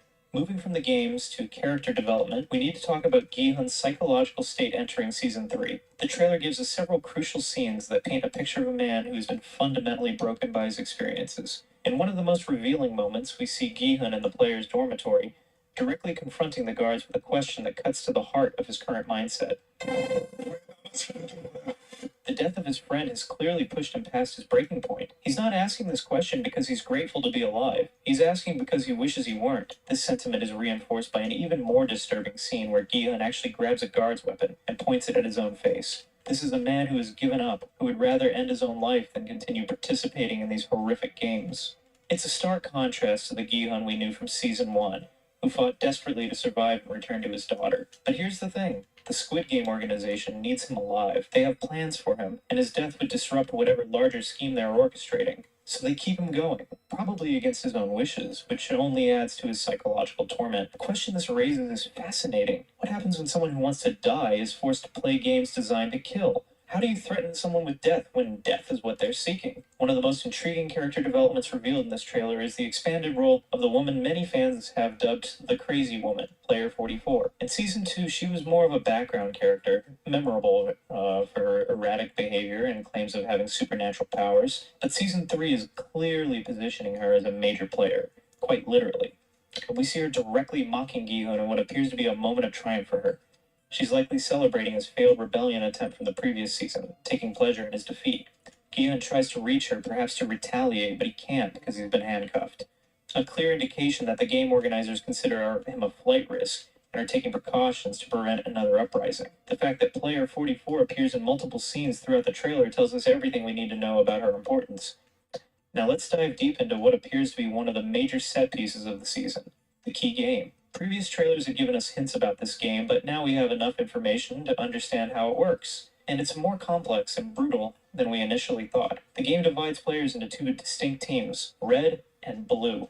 This isn't just about team colors, it's about completely different roles and objectives. The red team are the hunters. They're armed with knives, and their job is to eliminate the blue team players. The blue team are the hunted. They're given keys and must navigate through a maze to find an exit while avoiding being killed. Player 44 appears to be leading the blue team, and the trailer shows her with what looks like a group of followers. This suggests that even within teams, hierarchies and alliances are forming. Leadership in a life or death situation like this becomes crucial, and her ability to gather followers indicates either charisma or manipulation skills that we haven't fully seen before. The mechanics of the blue team's challenge are fascinating and terrifying. They must use their keys to open doors throughout the maze, but here's the catch. Not every door leads to progress. Some doors open onto traps, including what appears to be a massive pit that would mean instant death for anyone unlucky enough to choose wrong. This creates a psychological element to the game that goes beyond physical survival. Players must make constant decisions with incomplete information, knowing that every choice could be their last. The stress of this decision-making process, combined with the knowledge that armed hunters are pursuing them, would be psychologically devastating. Player 44's role in this game is particularly interesting. The trailer confirms that Gi-hun is placed on the red team, making him one of the hunters rather than the hunted. This is a brilliant psychological move by the game organizers. They're forcing someone who has consistently tried to protect other players to become their executioner. Each red team member is armed with a knife, and their objective is clear: kill the blue team players. But for someone like Gi-hun, who has spent the entire series trying to maintain his humanity and protect others, this role creates an impossible moral dilemma. The frontman is shown watching Gi-hun closely during this game, clearly interested in seeing how he'll handle this situation. Will he embrace the role of killer to survive? Will he find a way to subvert the game's intentions? Or will he refuse to participate, potentially sealing his own fate? Gi-hun's team includes some interesting characters. We know from previous trailers that he'll be working alongside Thanos' friend, the YouTuber player, and Minsu. This team composition is crucial for understanding the dynamics that will play out. Speaking of Minsu, the trailer shows him looking absolutely terrified, which makes perfect sense given his character. He's naturally cowardly and non-confrontational, so being forced into the roles of a hunter someone who must actively seek out and kill other players, goes against every instinct he has. His fear in these scenes is palpable, and it raises questions about whether he'll be able to fulfill his role or if his cowardice will put the entire team at risk. One of the most compelling individual storylines revealed in the trailer involves player 120. She's confirmed to be on the blue team, which means she's one of the hunted rather than the hunters. But the trailer suggests that she's not going down without a fight. We see her in what appears to be a direct confrontation with player 226. For those who might not remember this character, he's one of the followers of the grumpy old man and has been consistently pushing for the games to continue. He represents the faction of players who have fully bought into the game's philosophy that only the strong deserve to survive. The confrontation between these two characters is significant because it represents a clash of ideologies. Player 120 has generally been more sympathetic and human in her approach, while player 226 represents the callous survival at any cost mentality that the games are designed to promote. What's particularly striking is that we see player 120 with blood on her face, but the trailer seems to suggest that this isn't her own blood. This would mean that she successfully eliminated player 226 in their confrontation. This would be a significant character development for her, showing that even sympathetic characters can be pushed to kill when their survival is at stake. The progression of scenes involving player 120 tells a story. Finally, we see her opening a door to bright light, which likely represents her finding the exit and winning the key game. If this interpretation is correct, player 120 would be one of the survivors of this particular game, but at the cost of having killed another player. This kind of moral complexity is what makes Squid Game so compelling. One of the more disappointing aspects revealed in the trailer analysis is the apparently limited role of the police officer character. Despite appearing in multiple trailers, he's consistently shown in the same location, entering a room designated for VIPs. This repetition suggests that his storyline might be more limited than fans hoped. In Season 1, the police officer subplot provided crucial external perspective on the games, and helped reveal important information about their organization. If his role is indeed minimal in Season 3, it could mean that the focus is shifting entirely to the internal dynamics of the games themselves. However, it's also possible that the trailers are deliberately limiting what they show of the storyline to avoid spoilers. His investigation could be more significant than the promotional material suggests, and the repetitive footage might be a way to include him in trailers without revealing plot details. One of the most emotionally devastating storylines teased in the trailer involves the elderly female player and her son. The tragedy here is that they have been placed on opposing teams, setting up what could be one of the most heartbreaking confrontations in the series. Both characters have been developed as sympathetic figures, making their eventual conflict even more tragic. The trailer provides a crucial detail about the elderly woman that could be key to understanding how their confrontation will play out. In Season 2, it was revealed that she keeps a hidden knife in her hair. In the Season 3 trailer, we see her with her hair down, suggesting that she's prepared to use that weapon. Given the physical realities of the situation, the elderly woman would be at a severe disadvantage in any direct confrontation with her younger, stronger son. Her only chance of survival would be to attack by surprise, using the hidden knife that he doesn't know about. The analysis suggests that the son won't survive the games, which would be devastating for both the character and the audience. One of the most intriguing moments in the trailer is a brief exchange where Gi-hun asks someone, "What are you doing?" and receives the chilling response, "I'm playing the game."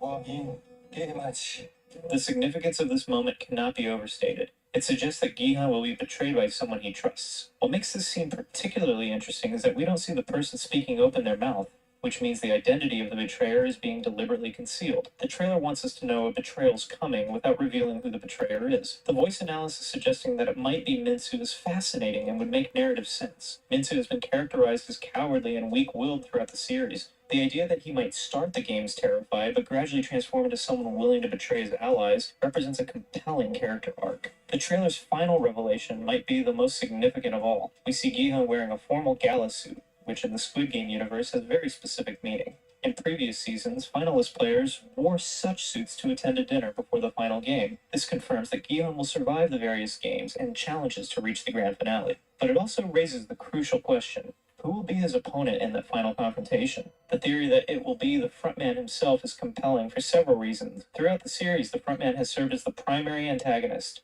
The finale would be the perfect opportunity for this confrontation. It would be more than just a physical competition. It would be the ultimate test of their competing philosophies about human nature. This brings us to perhaps the most significant line in the entire trailer. The frontman asking, "Do you still have faith in people?" This question cuts to the very heart of what Squid Game is about. The entire series has been built around this philosophical conflict between cynicism and hope, between the belief that people are fundamentally selfish and evil versus the belief that they can maintain their humanity even in extreme circumstances. The smugness implied in the frontman's question suggests that something has happened to shake Gi-hun's faith. Perhaps he's been betrayed by someone he trusted, possibly Minsu, as discussed earlier. Or perhaps he's witnessed some other act that challenged his worldview. The various character arcs revealed in the trailer all serve this larger theme. Player 44's descent into gleeful participation in the death games, the potential betrayal by Minsu, the mother forced to consider killing her son. All of these represent different ways that good people can be corrupted by extreme circumstances. This trailer suggests that Season 3 will be the darkest installment yet. While previous seasons maintain some hope, some sense that good could triumph over evil, this season seems designed to test that optimism to its breaking point. The fact that Gi-hun reaches the finale wearing a gala suit doesn't necessarily mean he wins. It means he survives, but at what cost? If you enjoyed this video and want to find out everything that we know about Season 3, click the video on the screen. After that chilling teaser, one thing is clear. Squid Game Season 3 is coming for everyone. Safe. I watched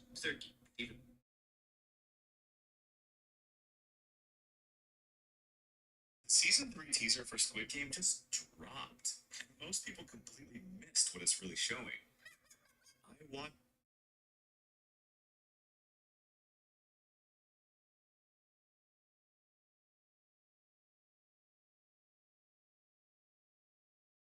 These are 10 of SML's worst videos of all time. Starting with number 10, a video literally so bad that Logan deleted it from his channel. After seeing the success of other multi-billion-dollar companies like Facebook and Tesla, Cody and Timmy get the genius idea that they could be the next big thing by starting a hot dog restaurant. This definitely can't go wrong at all. After 2 minutes of yapping on the red couch, they go to ask Chef Pee-Pee if they can use his kitchen for their hot dog restaurant.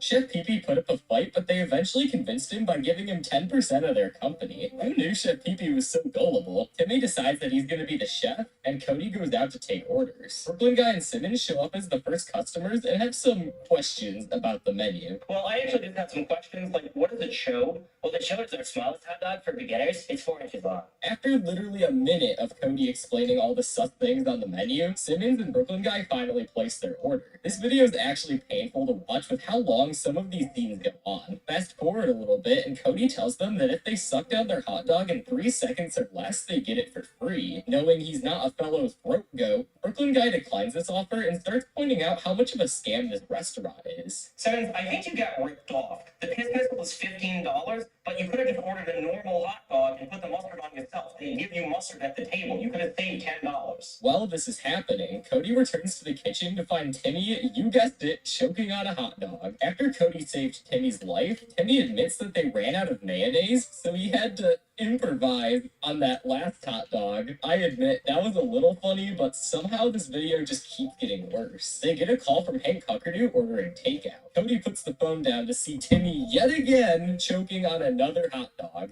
Damn it, Timmy. What's your excuse this time? I just really wanted that one really bad. Cody eventually goes to Hank's house delivering the sloppy toppies they ordered. And yeah, these look, interesting. Hank then goes to explain to his wife that he bought these for her to bring back some memories of her banging the entire football team? But don't worry, this video somehow continues to keep getting worse. Cody goes back to check on Brooklyn Guy and Simmons, but once he sees their plates, he explains that they've been eating their hot dogs wrong the entire time. No, this is all wrong. You're not supposed to bite it. What? No, you're just supposed to suck it, shove it down your throat. Yeah, I'm not doing that. After unsurprisingly losing these customers and not even getting paid, Cody goes back to the kitchen, where of course, Timmy is yet again choking on another hot dog. This video is way too predictable in like literally all of the worst ways. After pulling out even more hot dogs out of his mouth, Timmy goes and gets greeted by the health inspector. And he asks to see a permit to serve food. Knowing that they don't have a permit or anything legally binding that lets them run a restaurant, he tries one final ditch effort to save his business. What if I offered you a Joe Blob for free if you leave? A what? A Joe Blob? What is that? It's a service. After that interesting interaction, Timmy goes back to the kitchen to see Cody choking on multiple hot dogs. I love this video. Meanwhile, Steve gets fed up with having to wait in the oven.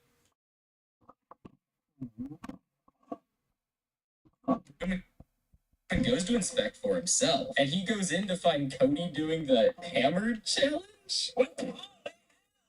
Don't stop me doing the hammer challenge. Steve quickly shuts down their business, and they learned the hard lesson that they weren't supposed to be deep-throating hot dogs that they were serving. Well, this video sucked, but at least it had a good ending, which unfortunately I can't say the same for the 9th video, Dougie's Call of Duty heist. This video starts with Marvin in the emergency room getting ready for a vasectomy. Wow, that's an interesting way to start a video called Dougie's Call of Duty heist. Look, me and Rose do it all the time, and I don't want to risk getting her pregnant. Marvin, you don't have to kid yourself. It's not like you can get your right hand pregnant. After literally 2 minutes of Brooklyn Guy just degrading Marvin, we get a Nintendo animation about Vinny's vasectomy. Brooklyn Guy puts Marvin to sleep with anesthesia and starts his vasectomy. Meanwhile, Marvin starts having hallucinations about Dougie begging for the new Call of Duty in his dream. Oh wait, it wasn't a dream. Finally, we're getting to the main plot of the video, right? No. Dougie leaves literally 15 seconds later, and Brooklyn Guy starts talking about Marvin's vasectomy again. And by the way, Marvin, you have dingleberries and little bits of toilet paper in your ass. You're one fart away from having a blizzard in this bitch. Brooklyn Guy just keeps going on and on about stuff that's honestly just kind of gross. Where I admit, some of it's funny, it's long drawn out, and it's especially out of place for a video that's supposed to be focused on Dougie's Call of Duty. By the way, we're halfway through the video, and we've barely even seen Dougie. But don't worry, because this somehow gets worse. So Dougie and Marvin go back home, and it finally seems like we're actually going to get to the plot. Nope, because Brooklyn Guy comes in and yaps for another 3 minutes about Marvin's vasectomy and his dirty ass. But finally, at the last quarter of the video, we finally start to get into the plot. Brooklyn Guy gives them a $7,000 medical bill, and they need to find a way to pay it.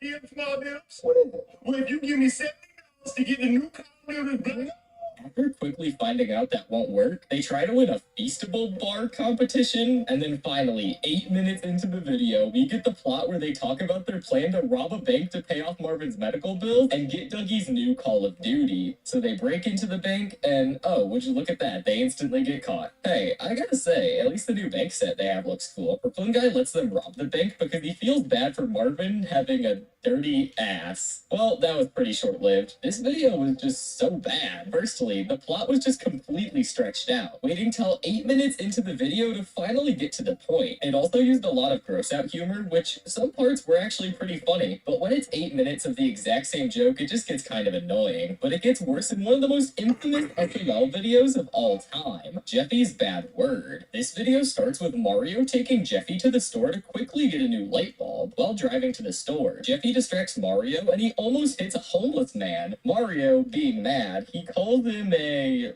I'll just play the clip. Mario quickly rolls up his window, and then unsurprisingly, Jeffy starts imitating the word that Mario just said. Jeffy, do not say that word. Jeffy, that's a bad word. I didn't mean to say it. I was just mad. Wow, this definitely isn't gonna go wrong, but the way the rest of this video plays out is somehow worse than you could imagine, specifically because of a character that plays a bigger role later on. Anyways, Mario and Jeffy head into the store, but knowing Mario's luck, Tyrone conveniently shows up and starts calling him a racist for wanting to pick out a white light bulb. why can't you just get a black one? A black one won't do. It won't work for you. I mean, I'm pretty sure it's fine, but I just need a white one. So black ain't good enough, huh? And just when you thought things couldn't get any worse, Jeffy calls Mario an F-slur. But Tyrone somehow thinks that it was Mario that said that to him and beats him up. Poor Mario. I swear he always gets the short end of the stick. But the Mario torture only gets worse. Mario calls Rosalina to come over to try to get Jeffy to stop saying that word. But of course, Rosalina immediately sides with Jeffy, even though he's clearly in the wrong. Mario, being a reasonable parent, tells Jeffy that if he keeps saying that word, he's gonna spank him. You're gonna put your hand in my butt? What? No. It's pretty gay, Mario. After saying that word some more, Mario finally gives in and spanks Jeffy. Finally, he gets what he deserves. But boy did Mario know this would completely backfire on him. Rosalina goes to check on Jeffy to see him hiding in the cabinet. But just when you thought things couldn't get worse, Jeffy says this.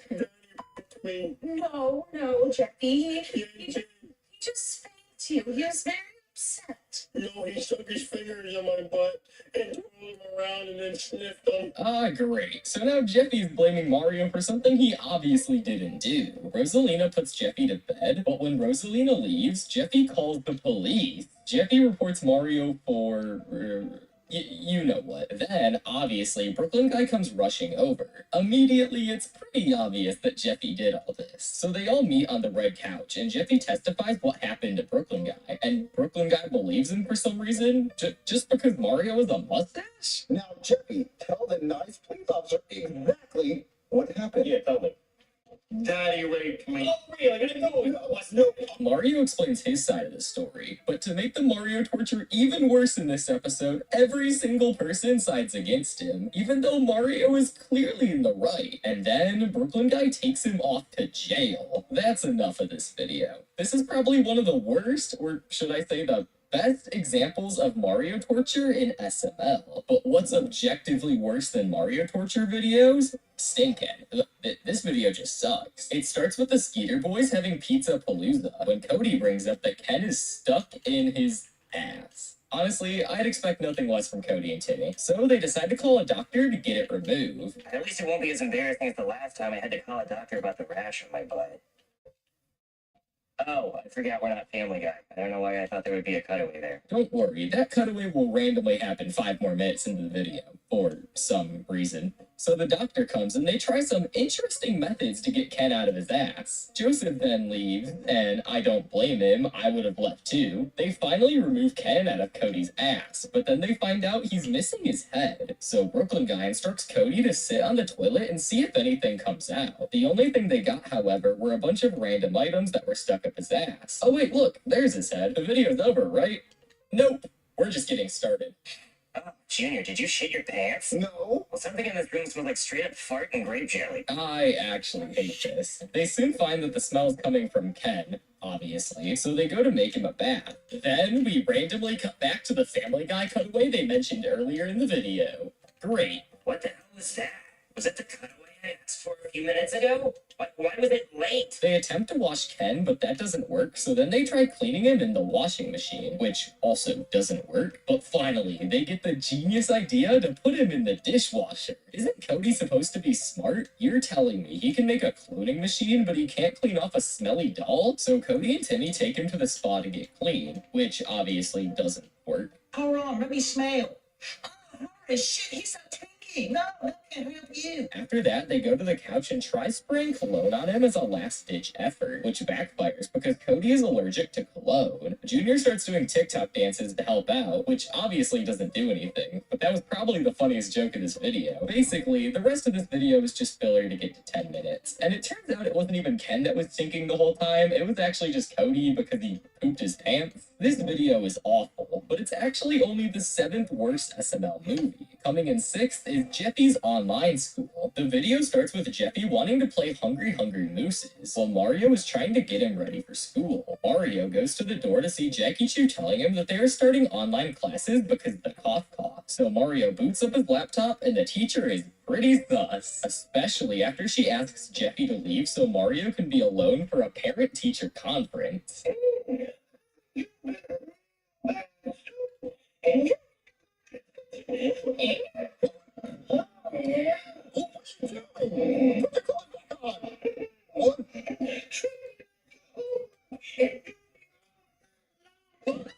Rosalina sees this and obviously starts freaking out. Mario starts explaining how he's innocent, but Rosalina doesn't buy it and continues to freak out, even going as far as wanting to get divorced over this. Come on, was it really that big of a deal? But the Mario torture in this episode only gets worse. Mario goes to Chef Pee-Pee for marriage advice, which is probably a bad idea, but anyways, he explains the situation with Rosalina thinking he's cheating on her with an 80-year-old woman. Give me some. I'm not cheating on her with an 80-year-old woman. Well, I'll take my high five back. So Mario gets the idea to have Chef Pee-Pee make a really fancy dinner for Rosalina to make it up to her. Jeffy blindfolds Rosalina and brings her into the restaurant. But when she sees Mario, instead of being thankful for the surprise, she complains the entire time and makes fun of Mario for liking 80-year-old women, claiming he was cheating. Mario, what you did is unforgivable. What did I do? You cheated on me with 8 wrinkly I did cheat on you. Although, I really can't blame Rosalina for thinking this way because Mario really sucks at defending himself in these situations. I agree, she's nasty. I mean, she's nasty. She's nasty, but not nasty. She's nasty. Mario, you're really not doing yourself any favors here. Come on. Fast forward through more arguing and Rosalina being really pity claiming Mario cheated on her. Jeffy and Chef Pee-Pee finally finished cooking up their food to bring out to them. But obviously, knowing Jeffy, this doesn't go to plan. Chef Pee-Pee brings out what's left of the food, but there's only one plate because Jeffy threw the other one. Where's my food? Oh, wow, Mario. All you do is think about yourself. God, Rosalina is so annoying. I feel bad for Mario. Come on, he can do better. Mario realizes if he can prove the old lady will video chat another person, he can prove to Rosalina that he wasn't cheating. So he asks Chef Pee-Pee to take one for the team, which obviously he's more than happy to do. Okay, I'm down. Really? Yeah, I called the women. Chef Pee-Pee calls the old lady on the laptop, and let's just say she teaches Chef Pee-Pee pretty well. You want to see my season? Oh, yeah, baby.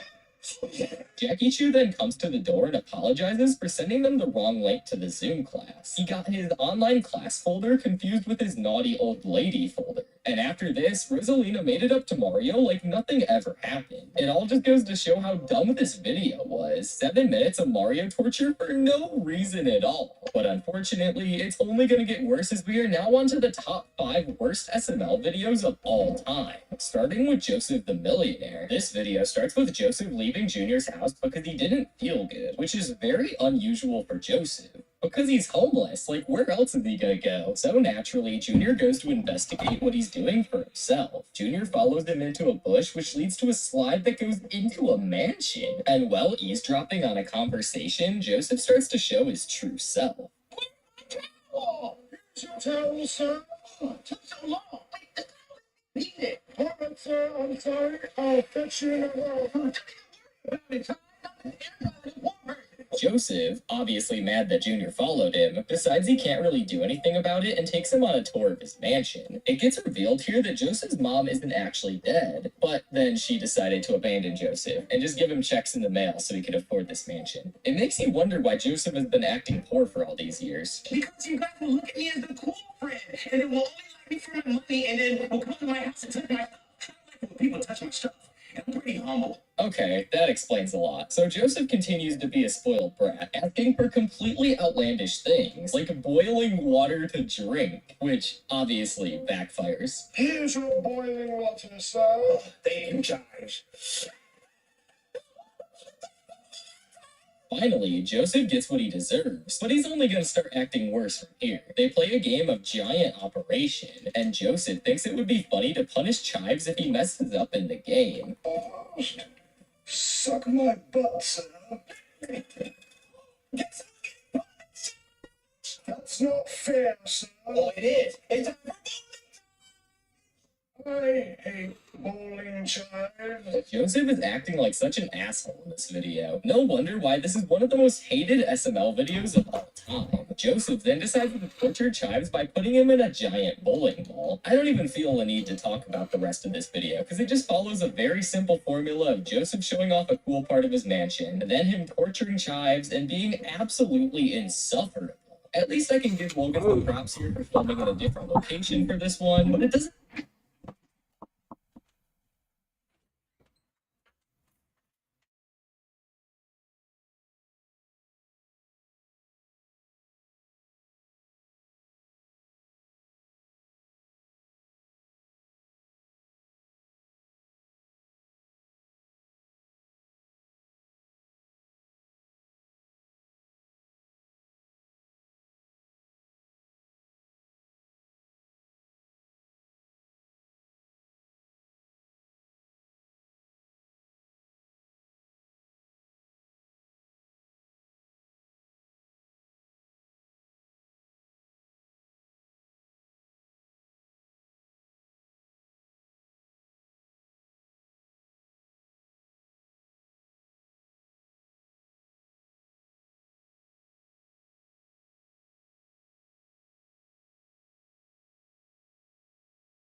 make up for how bad the plot is and how insufferable it is to see Joseph's character in this video. This video is so bad, in fact, that fans begged Logan to not make this episode canon to the show. And ever since then, we've never seen more of Joseph being rich. But what we have seen is more bad SML videos. And this one is one of the worst of all time. Don't believe me? This video starts with the three boys playing a game of Jenga on the couch, when all of a sudden, all hell breaks loose. Where are you pushing it? Just pull it inward. I said just pull it inward. And yeah, I'm sure you can see where this video is going. Cody tries to explain himself by pulling out a dictionary to show that he wasn't saying the N-word, but I'm sure you can guess how they react to this. This is already awful, but it somehow continues to get worse. Joseph tries to get back at Cody by calling him terms like a cracker and whitey. Eventually, they go downstairs and there's KFC. Because of course there is. Joseph continues nagging and just trying to get a reaction out of Cody while eating. Like, come on, bro, let it go. It's not that deep. Junior, can you pass me the gravy? He actually wants it, you know? Yes, it's fine. Chloe, I'm not gonna package you because you're racist. So they finish eating KFC and go back up to the red couch where, I kid you not, they literally scold Cody for 3 minutes for coloring the Little Mermaid white instead of brown. This video is actually so dumb. They then do some tests to prove he's not racist, but obviously they just keep gaslighting him and the Cody torture just goes on and on. You know, I'm starting to see a trend with a lot of these bad Cody videos. It's either bad because the weird over-the-top gross-out humor with Timmy, or it's just an entire video of Cody torture like this one is. Cody has been falling off a lot as a character recently in the past few years, but I'll talk more about that in a future video. Back to this. Where are we? Oh yeah, Junior and Joseph were calling Cody racist on the couch when Judith and Tyrone come to the door to finally pick him up. But of course, Junior couldn't keep his mouth shut and he had to tell Cody's parents that he's racist. Junior, please don't tell them what I said. They're not going to understand just that you didn't understand, and they're going to be even more mad. Cody, I think they need to know you're racist. Junior, no! Guys, today Cody said the N-word 30 times. Cody's parents make him apologize for not even saying the N-word. But this video doesn't even compare to how bad the next one is. Jeffy's Naughty Magazine. This video starts with Babs looking through Jonathan's room to find some things to sell for a yard sale. And of course, because it's Jonathan, there's plenty of nudie bags in his room. Also, why does he even have nudie mags? Doesn't he know the internet's a thing? Anyways, Jonathan wakes up and instantly notices something is wrong. So, which magazine should I look at today?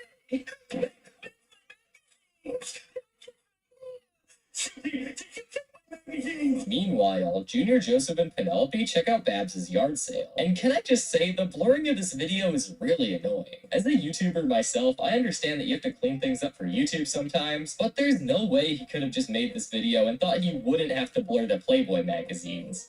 Right? I just wonder what was going through his head while making this video. Anyways, Junior obviously buys these magazines, which really seem to upset Jonathan. Yeah, just sold it for $14. Back on the red couch, they finally start to check out the nudie mags, which is really dumb, but this part did make me laugh.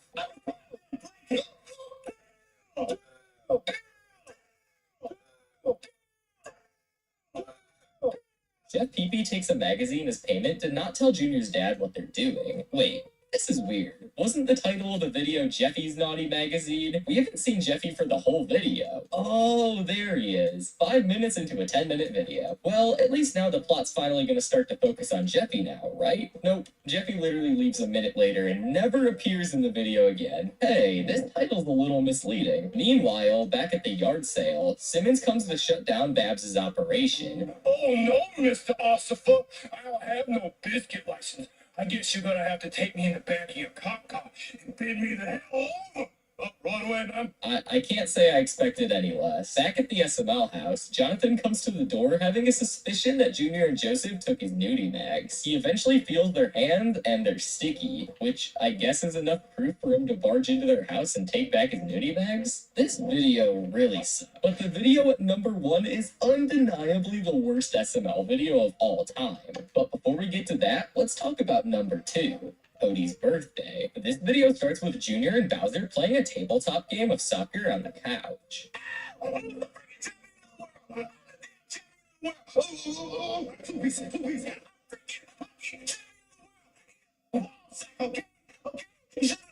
They soon discuss their ages because whoever's older gets to play next. And while they're talking about this, they discover that Cody's birthday falls on February 29th, making him technically only 2 years old because February 29th, leap year, only happens every 4 years. And that's pretty much the concept of the entire video. Cody torture. Junior and Joseph decide to throw Cody a surprise second birthday party, treating him like an absolute baby. I kid you not, this happens for the entirety of the video. This is the sole joke. It's just them opening baby-themed gifts and making fun of him for being 2 years old. This video is so hated that it's still known as one of the worst SML videos of all time after over 8 years of being released.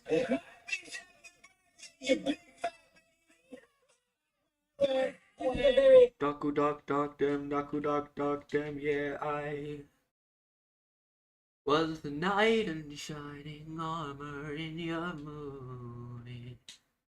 Touch your lips and mine hold me. Expensive joke. How much did this cost? It's like he's trying to say something. You get it. And I'm sure you can see why it's still regarded as one of the worst. Literally, the rest of this entire video is just them bullying Cody and treating him like a baby the entire time. There's just so many bad moments in this video. This video I'm making could literally be 40 minutes long if I just talked about all of it. But I don't want to bore you guys with all that. This video is probably one of the worst of all time. But I gotta admit, I laughed at this part. You know what? Screw you guys. Happy second birthday, little. I don't know why I actually found that one so funny. I think it's just because of how random it was that they were in on the 2 years old joke somehow. All of this video literally just could have been avoided if they didn't talk about leap years. But unlike Cody's birthday, which had at least a few funny moments, this video at number 1 had none of that. This video is so bad, in fact, that Logan's own comment section is mostly negative. That literally never happens. The video I'm talking about is no other than Jeffy's cat throw.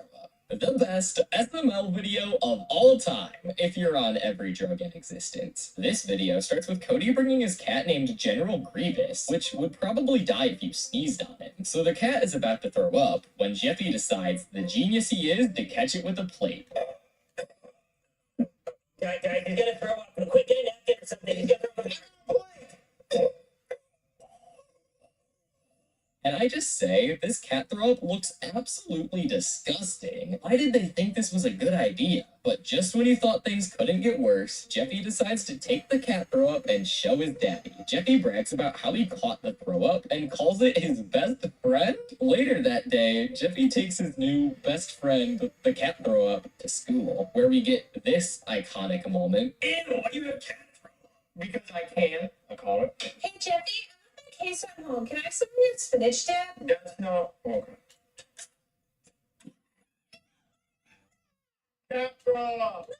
Truly peak SML right here. So Jackie Chu discovers that Jeffy has cat throat, which is apparently called Piyang Ping, a rare delicacy in China. So he offers $10,000 to buy it, but Jeffy refuses because obviously, you know, it's his best friend. Jeffy brings his cat throw up back to the couch where Marvin decides to throw away Jeffy's cat throw up. Obviously, Jeffy isn't too happy about this when he gets back.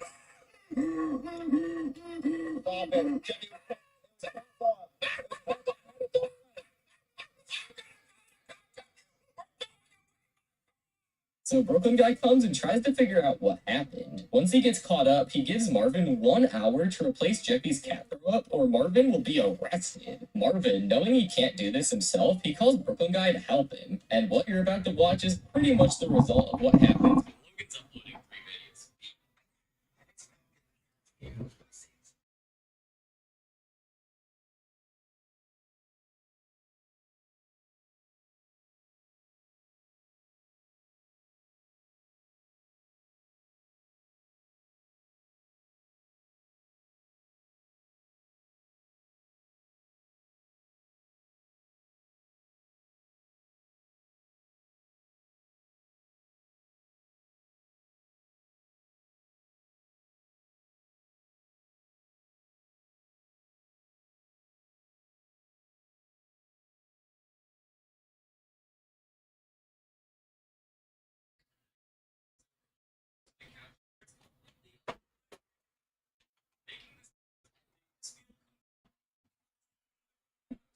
Saw off camera. I like to watch the sounds, but I think we still got the other throw up here. yeah, I think it's pretty safe to say that this is the worst SML video of all time. Let me know down in the comments below if you agree with my rankings, and make sure to subscribe or I'll call Logan and get him to make Jeffy's cat grow up part 2. And trust me, we don't want that. Go ahead and click on another video where I'm probably more positive or just talking about something way more interesting than Jeffy's cat grow up. Just click it, I promise it's way better than this one. I found every unreleased SML video, scrapped idea, and deleted video. And we're gonna go over what happened to all of them, starting with the Super Mario Logan movie, which was a planned feature-length film SML video that was going to feature every single SML character, including classic characters such as Woody, Tony the Tiger, and Mama Luigi. In the comment section of the 2016 video, Jeffy's Stupid Home Video, a fan suggested Logan made a Super Mario Logan movie, to which he responded he would if he hit 1 million subscribers. And only a few short months later, Logan confirmed this at the end of the video. Junior gets his nose pierced. But yeah, I'm gonna make a huge million subscriber video, a huge movie for you guys, and a thank you video. So, I'm trying to rush to get everything ready. On April 1st, 2017, when Logan was on his vacation in Chicago, Logan uploaded a video called Jeffy's Fun Day, which was originally titled The Super Mario Logan Movie, as an April Fool's Day joke. Then, later on July 1st, a trailer for the movie was uploaded to Chili's channel. However, we all know what happened over the next 5 years. The movie just kept getting pushed back and pushed back to the point where it was supposedly canceled in 2019, according to Chili. Originally, the plot was going to center around Mario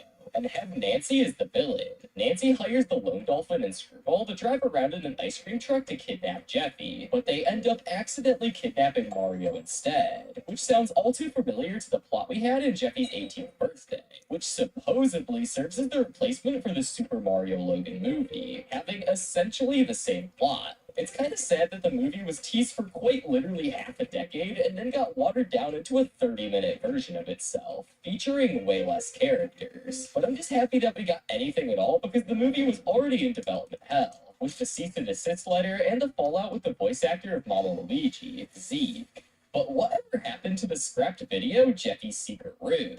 And what happened to this video is an unfortunate story, because this video was fully filmed, only for Logan to find out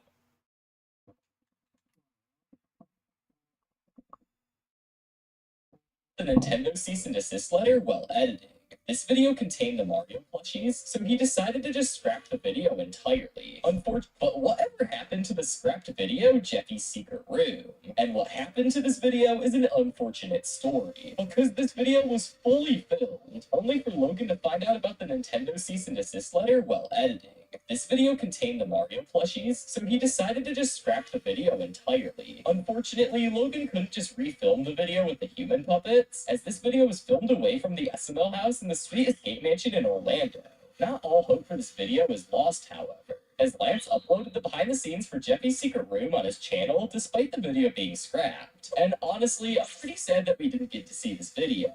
I think it would have been really cool. But what happened to Game Night 8? Which was going to be the 8th installment of the Game Night series. And no, I'm not talking about the one that got uploaded a few months ago on the new SML channel. What I'm talking about is an old, unreleased version with the plushies. This video was actually supposed to be uploaded to Super Luigi Logan back in July of 2019, but it was never made public. Super Luigi Logan was in the process of being completely demonetized at the time, and Game Night 8 supposedly had a metric ton of swearing and inappropriate content, including an 18-plus board game made for girls. But now that SML has been hit with a cease and desist letter, this video will unfortunately never see the light of day. In one of Chili's vlogs at that time, Logan showed the video on his YouTube dashboard simply titled Funny. But what about Goodman's House? Which is another unreleased video that was planned to come out around the same time as Game Night 8. This video would have supposedly had Junior visit Richard and Goodman at their house. And the reason for the video being unreleased, just like Game Night 8, is that the video had a lot of inappropriate content, and Super Luigi Logan was in the process of getting demonetized. Logan has talked about this video a lot, and he seems to be really upset that this video couldn't be released. There are a couple things we've shot and haven't uploaded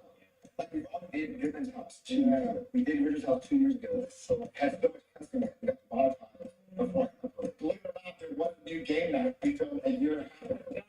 I still have it. There was a game night after Luigi Long got the montage, we did Goodman's House and we did a new game. Besides Logan mentioning the video, the only proof we have of it existing is this picture of Junior and Richard standing in front of a bathtub of money that was posted to Logan's Instagram back in July of 2019. This video seems to have been replaced by the 2022 video, The Life of Goodman. But what happened to the video Bowser Jr. meets Smash Mouth? Back in October of 2016, Logan posted a short 14-second clip of Junior front row at a Smash Mouth concert, singing the song All-Star, with Smash Mouth's lead singer Steve Harwell. This clip was actually teased for an upcoming video called Bowser Jr. Meets Smash Mouth, where Junior, Joseph, and Cody meet Steve Harwell and do various activities. Honestly, I have no idea what they would have done for this video. The reason for this video never seeing the light of day is Logan needing to purchase a very expensive license for Steve and the Smash Mouth music to be in the video, which there is no way that Logan was paying. The 14-second clip was posted to Logan's Instagram and was later archived and posted to the Laughbox TV channel. Also, rest in peace, Steve Harwell. But what happened to the video Jeffy Runs Away? Which is another unreleased video where, well, Jeffy runs away. The plot of this video was supposedly repurposed into Jeffy's Big Mess. There's no known footage of this video on the internet to my knowledge. The only proof of its existence is this video on Lance's channel where he shows some of the behind the scenes while filming the video.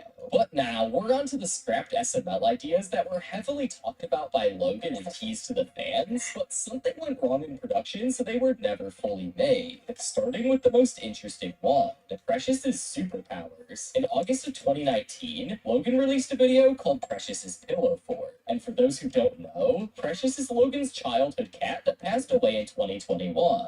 The Precious's Pillow Fort video was pretty much just made as a joke, and it wasn't that serious of a video.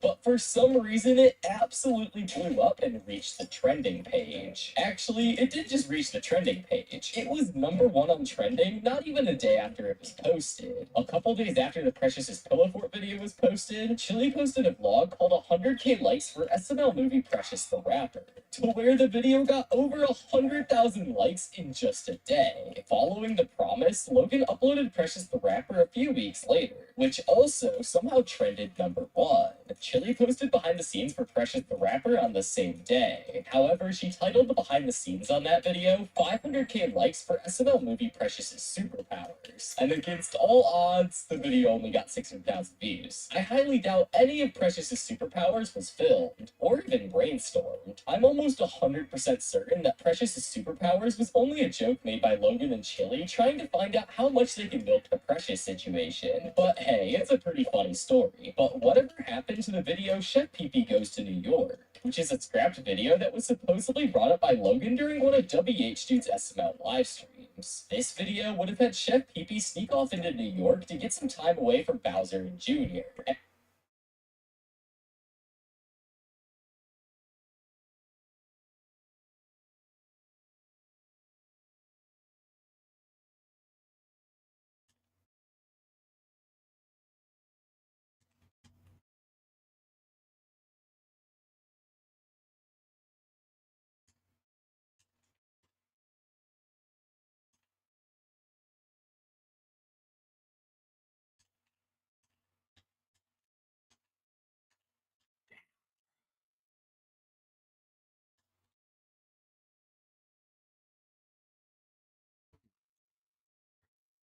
An unknown character would have supposedly recognized Chef Pee and threatened to turn him into Bowser if he didn't beat him in a race? What? Chef Pee wins the race, but the unknown character tells Bowser about Chef Pee's whereabouts anyways. And finally, Chef Pee would return back home to the beating of a lifetime. Not much else is known about this video, but there was a photo taken on Logan's Instagram supposedly during the filming of Chef Pee Goes to New York, showing Junior talking to Felipe in a restaurant. But why was Junior also in New York if it was Chef Pee trying to get away? Apparently, this video was replaced many years later with Chef Pee Goes to Hollywood, which I can definitely see because the plots are pretty similar. But what about the swear jar, which is an unreleased video that was planned to be released in December of 2017? If you don't remember, at this time, the Super Mario Logan channel was getting completely screwed by YouTube, demonetizing almost every single video on the channel. In this time of uncertainty for the channel, Logan thought it'd be a great idea to post a video of Jeffy saying the most cuss words in a single video ever.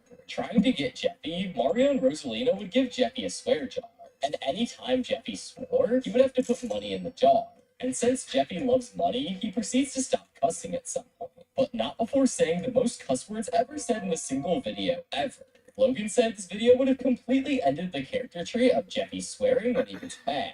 He then planned on releasing the video a few years later, but due to him becoming completely demonetized on the Super Mario Logan and Super Luigi Logan channel, and their new channel, Super Bowser Logan, being, quote, family friendly, the video remained unreleased. But what happened to Jeffy's superpowers? The Jeffy Jr. law is if there's a Junior video, it will inevitably have the plot, or at least the title, recycled into a Jeffy video.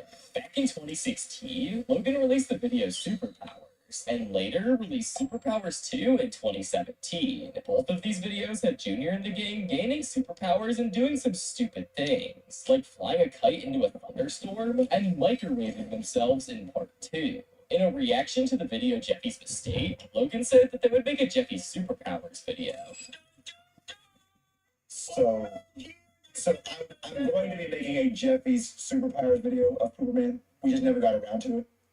He's using his superpower right now. That's a superpower.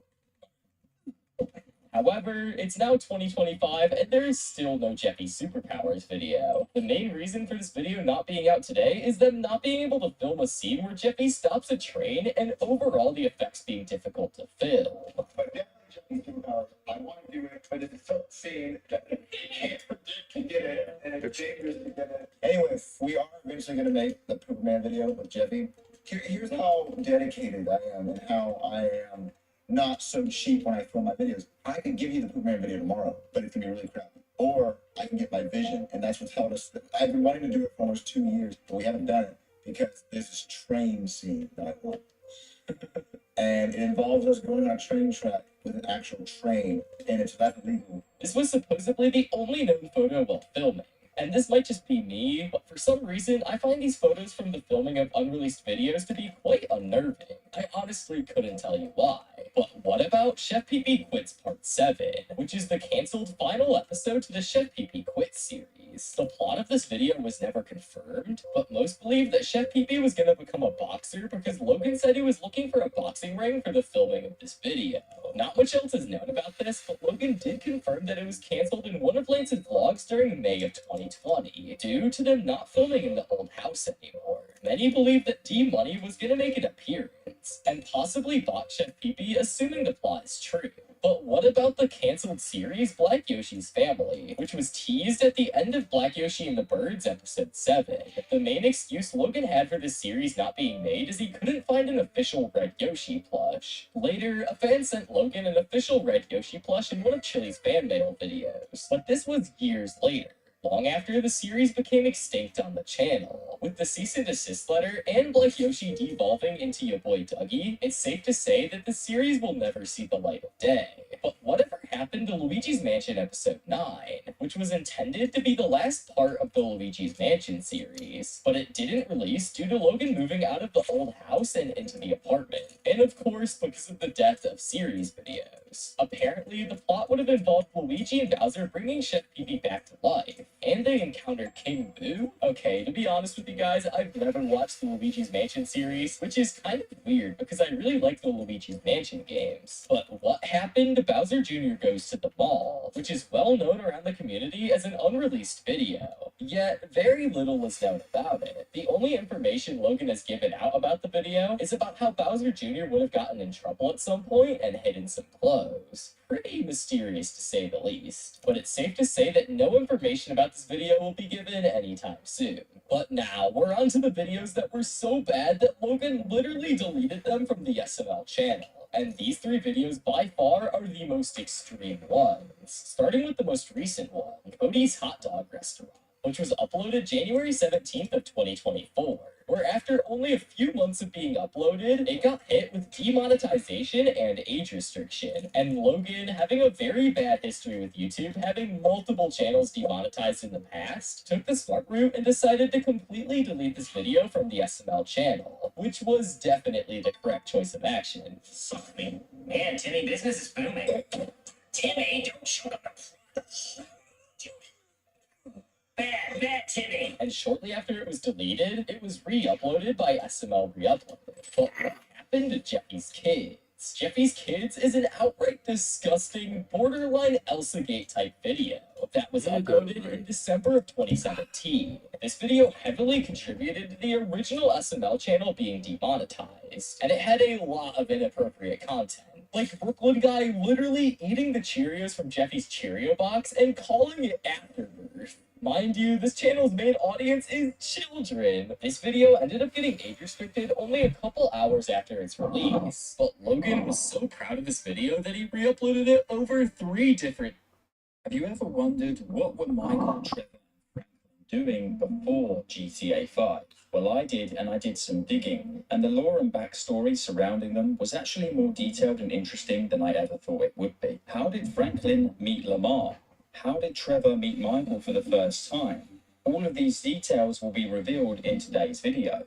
Let's start off with Michael Townley, not DeSanta as he's later known in 2013. He wasn't always living the life of luxury, quite the opposite in fact. Michael was born around 1965 or 1968 in the Midwest, grew up far from the comfort and privilege that his children would later enjoy. Raised in a trailer park, his childhood was shaped by poverty and hardship. His father was an alcoholic and abusive, eventually abandoning the family. Michael's mother also left him behind, offering a range of vague explanations for his father's disappearance, claiming he either skipped town, was hit by a train, or even joined the Navy. Despite these challenges, Michael showed promise as a high school quarterback, earning recognition for his talent and occasionally landing his photo in the local newspaper. However, his future in sports was cut short due to a combination of injuries and his volatile temper. Trevor also mentions the Midwest several times, leading us to believe that this was very likely close to North Yankton, if not within North Yankton itself. As a young adult, Michael began a life of crime. According to himself, he was imprisoned twice by the time he was 20.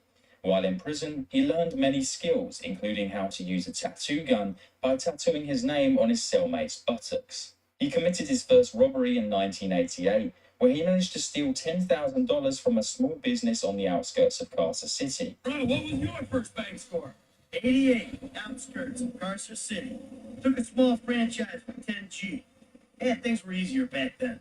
Yeah, 25 years ago. Jesus! It's during this period where he associated himself with Lester Crest, which, as we all know, is the heist planner and mastermind in many of the heists in GTA 5. So how did Michael come to meet Trevor for the first time? Before we talk about that, let's quickly give a backstory on Trevor. Trevor's background is largely speculative and comes from his own stories, many of which are exaggerated or inconsistent. He was born and raised in Canada near the US border. He claims to have grown up across multiple states and countries, living in 14 homes, 3 care facilities, and 2 correctional institutions with 8 fathers, and a complex relationship with his beautiful, damaged mother, as he claims. From a young age, Trevor exhibited violent tendencies and struggled to fit into society. He claims that during a rage-fueled episode, he sodomized his hockey coach with a hockey stick and strangled a clarinet player with their own instrument. His father eventually abandoned him in a shopping mall, prompting Trevor to burn the mall down in retaliation. Trevor also had a brother named Ryan, believe it or not, with whom he had a strained relationship. Ryan died in a, quote, accident sometime before 2013. He also claims to have been the Canadian under-18 champion in hockey and came close to turning professional, but obviously things went wrong. Later in life, Trevor discovered a natural talent for flying jets and enlisted in the Air Force to become a fighter pilot. However, just days before completing his training, he was discharged after a psychological evaluation deemed him mentally unstable. It's implied that his difficult relationship with his mother maybe played a part in his disqualification. You were showing what he could do. He couldn't throw, and his coach had had a stick accident like I had once. Right, right. But he could fly planes, this kid. So he signed up to the Air Force to fly all day long and bomb villages and maybe, just maybe, drop the nuke. It was all going well until one day, just before he got his wings, an evil witch in charge of psychological evaluations told him he was unstable. Grounded him for life. That's terrible. It was. Sent him into a deep pit of doubt and despair. So after leaving the military, Trevor became a drifter, committing petty crimes across the US, and without clear direction, by the late 1980s, around the age of 20, he started running a small air freight business in North Yankton. This is where he eventually met Michael Townley.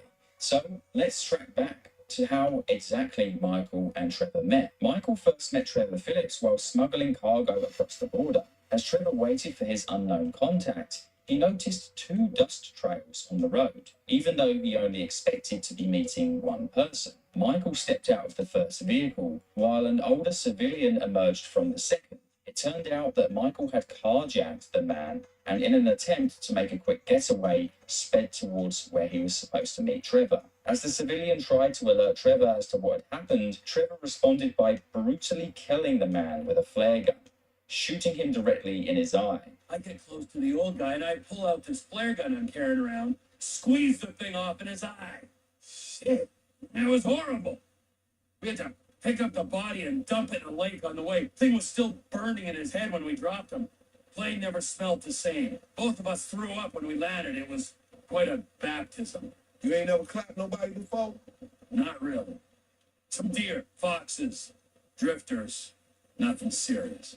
Recognizing how well they worked together despite the grisly incident, Michael took Trevor under his wing, and the two became partners in various crimes. Although they had some success, their criminal careers were fraught with difficulties. How about you? Why don't you share with the group? I'm here. I'll back the facts. The checks cash place? I went in, took him for $8,000, walked out. Yeah. It was a bit more complicated than that, though, wasn't it, T? Maybe I knew the guy. Maybe he ID'd me. Maybe you did 6 months. Maybe I was out in 4, and that, children, is why we don't leave witnesses. That, children, is why you don't rob people that you know. But this is where things all started to go wrong. Where in 1991, Michael, Trevor, and another associate visited a strip club, where Michael met a stripper named Amanda, who went by the alias Crystal. However, she soon took a liking to Michael, and the two began a romantic relationship. Michael used money from his criminal activities to buy Amanda breast implants. This investment actually led to Michael establishing his own ring for women of the night. You always liked fakeness. So you keep telling me. And, you know something else? I get the feeling I'm about to.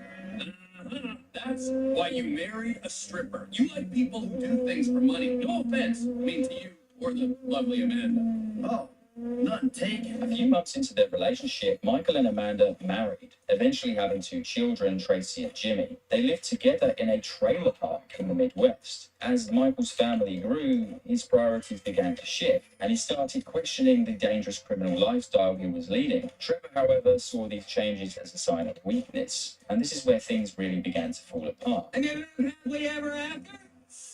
For a while. Until the troll met another troll in a strip club, and they fell in lust. And he bought her a pair of fake troll tits, even bigger than his real troll tits, so she could make more money stripping. Maybe a little on the side without call work, but you didn't hear that from me. Wow. And then she pushed out a pair of little trolls, and the big bad troll under the bridge went soft. What? So little Trevor made a new friend called Brad, and he was thinking about cutting Mike off when it all went to shit, and Mike got killed and Brad went to jail. Did all the names change, or am I missing something? Shut up! I miss the old days. Good times. Watching you shake it. I miss every girl calling you the one-pump chump. Still stripping so much, Amanda? Still masturbating so much, Trevor? Are those lips fake as well, or just the tits? How's your mom, Trevor? I miss her. This is where Trevor met a fellow crook named Brad Snyder. Brad being the guy who got shot instead of Michael in the prologue. But what you might not have known is that Michael and Brad never showed empathy for one another and often expressed mutual distaste and distrust when working together.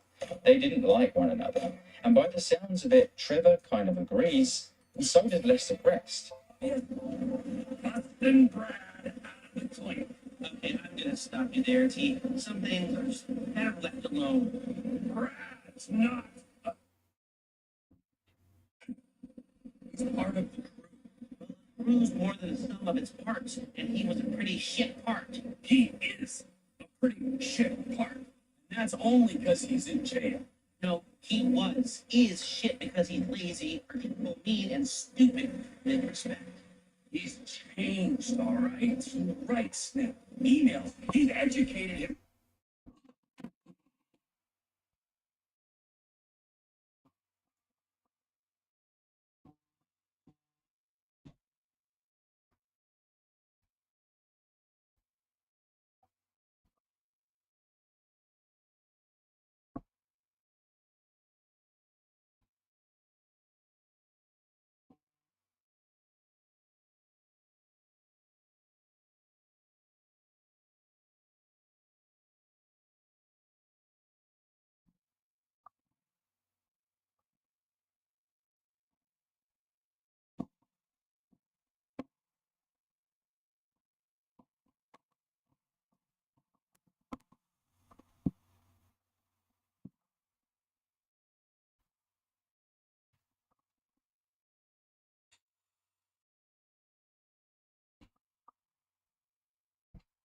Inside, and he'll be a valuable part of the team. I need to talk to Michael about it. Brad was a dick, wasn't he? Oh, yeah, he was. Bless him. Really, if I'm completely honest with you, Brad was a bit of a dick. The dude who got killed? Yeah, I mean, would I have done it one day? Hey, probably like, wouldn't have done it in such an underhanded fashion, and the authorities wouldn't have been involved, but yeah, bit of a dick. Sorry, because of a guy he didn't really like. Well, the principle was the thing. Anything. A man of principle. So, in 2004, Michael made a secret deal with a corrupt FIB agent named Dave Norton. The agreement involved cutting ties with Trevor and Brad in exchange for a fresh start. Michael promised Norton a monthly 5-figure payout, and in return, Norton would relocate Michael and his family to Los Santos, providing them with new identities. This may sound very similar to the witness protection. Listen, Amanda, we're going to move to Los Santos. I made a deal. The slate will be totally wiped clean. Trust me, darling. Look at me, Amanda. It was the only thing I could do. Either everyone dies, one guy gets out. I'm that guy. So sad. His name is Dave Norton. Nice guy, realist. He gets the glory. I get out. It's not even a decision. Amanda, I don't have a choice. You want to die here where it's always snowing? Or you want to go and live where it's always sunny? Nothing is going to go wrong. Nothing. Yeah. I did. Brad's body was buried in Michael's grave, while Michael watched his own funeral from afar. But as his family life crumbled in Los Santos, Michael entered a midlife crisis, seeking therapy from Dr. Isaiah Friedlander, an overpriced psychologist who was largely indifferent to Michael's issues. In 2012, Wade Herbert and his friends Daisy Bell, Kush Chronic, and several other juggalos were en route to The Gathering, a massive festival where they made a stop in Sandy Shores to buy drugs. There, they crossed paths with Trevor Phillips, who immediately took an unsettling interest in them. After a brief encounter, Trevor convinced Wade's friends to follow him to a nearby quarry, where they mysteriously disappeared. While Wade waited for his friends to return, he remained blissfully unaware of what had happened, and Trevor never outright revealed their fate. However, it was heavily implied that Trevor brutally murdered them at the quarry. Hey, you remember when we met? Sure. Last year.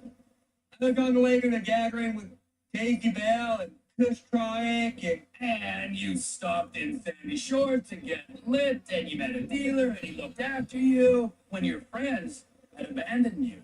That was weird, weren't it? The last time I saw him, it was with you, driving out to the quarry, and then they just disappeared. Ooh, right? I mean, they were gone. Some friends, right? And now Cousin Deborah don't want you around them. There's a pattern here. The kind of get So Trevor allowed Wade to stick around, seeing potential in the young man's loyalty and gullibility. Wade, oblivious to the gruesome reality, began working for Trevor and eventually became part of Trevor's small-time criminal operation in Sandy Shores. This is where Trevor and Ron were working together.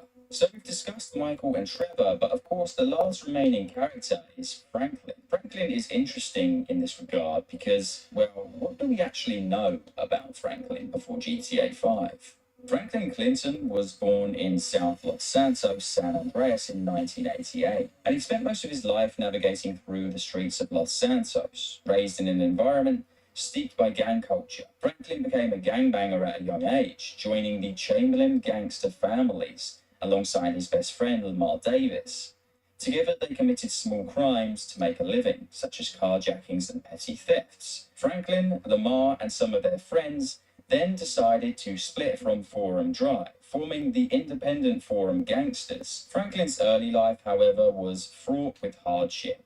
He never knew his father, and his mother, a cocaine addict, struggled to care for him. Her addiction ultimately led to her death when Franklin was still a little boy. We can actually see a photo of what Franklin looked like when he was younger here. Following her death, Franklin was taken in by his maternal grandparents, but he still gravitated towards the streets, finding a sense of identity in hustling. It's around this time where Franklin became friends with Tonya Wiggins and J.B. Bradshaw. Franklin's first foray into crime was selling cigarettes with Bradshaw, a scheme that worked well until his grandmother caught him.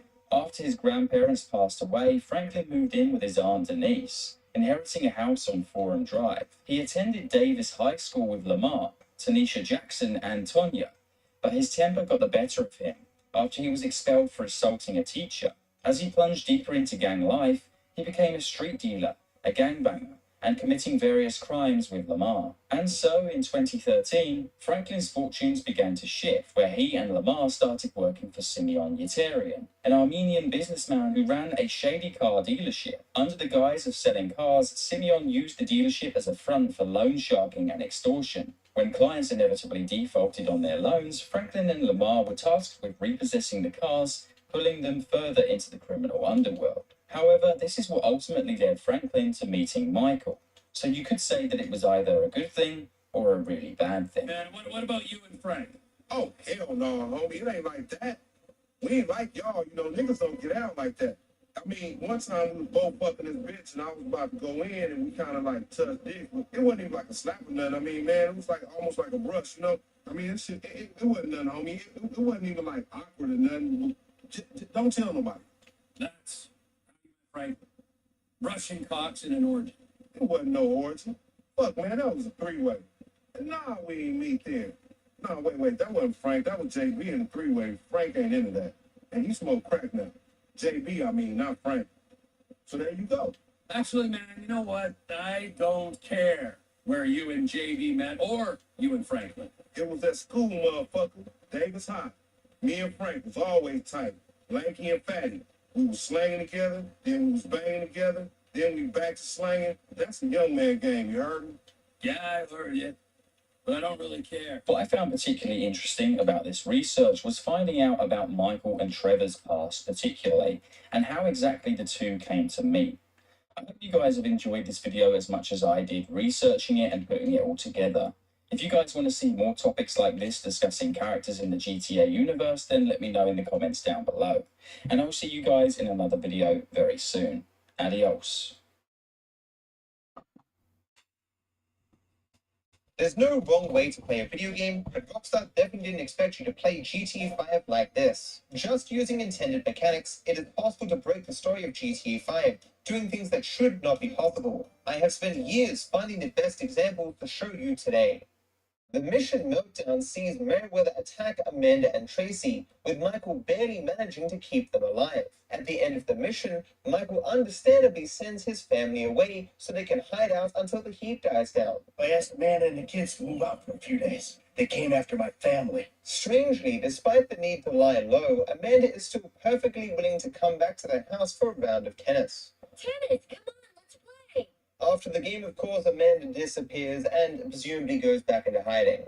After you complete the mission Friends Reunited, if you switch to Michael, this will immediately start the mission Fame or Shame, where Trevor and Michael come face to face for the first time in 9 years. This mission automatically starts so that Michael is not accessible in free roam. This is to prevent the two from meeting prior to the mission. However, if you specifically kill Michael at the start of Fame or Shame, it will respawn you at the hospital as Michael. Now technically before the mission where Trevor and Michael reunite, you can bring them together, making their eventual confrontation in Fame or Shame make little sense. Not only will they not acknowledge their association, they seem to not want to be hostile with each other at all. After the mission card Libre, Trevor and Michael are meant to lie low because they've stolen Martin Madrasso's wife. They are not meant to go into the city as Martin will track them down to kill them. My spotter saw you coming into the city, Michael. You will be dead soon. But despite this, Franklin can set up a hangout with Michael. Wanna hang out or something? Yeah, great. Good. I'll see you soon, man. Good to see you, man. Good hanging out with you, man. Is it? Well, I hope so. Martin's henchmen, however, are nowhere to be found. On the mission complications, you sneak into Michael's house as Franklin. When you reach the garage, of course, you're meant to take the car, but you can actually run outside if you desire. What's funny is that the garage will continue to open for you as if you own the home.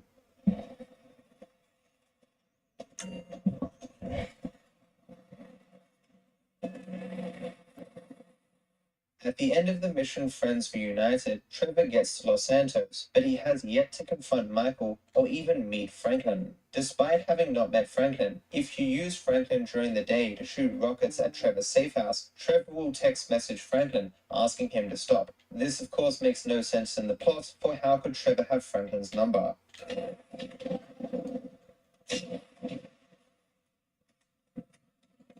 On the mission Repossession, Franklin is awarded an Employee of the Month plaque. This can still be seen in Simeon's office as you go off with Lamar to repossess the bike. However, if you mission fail and leave the mission, the plaque will change to show Simeon instead of Franklin. This is of course the modified plaque that Simeon makes for himself after Franklin betrays him, but obviously it shouldn't be here. Given that you have yet to even complete repossession, Franklin hasn't betrayed Simeon. I guess Simeon had it made early, just on the off chance that Franklin betrayed him in the future. It wasn't easy picking a winner. The obvious approach to the big score requires you to drill a huge hole into the side of a bank. You'd think that this would take some time to repair, but in reality, before you even complete the mission, if you return to the area with Michael, you can see that it has already been filled as if nothing had ever happened.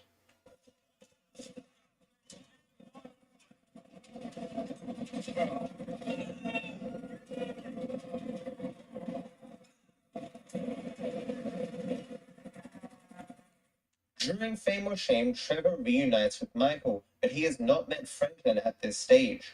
However, if you set up a hangout with Michael and the pair, they will act as if they know each other. Hey, Frank, let's do something. Yeah. T, it's me. Yeah, I'm meeting up with Franklin. You want to hang out? Just love to, Mikey. Cool. Hey, man.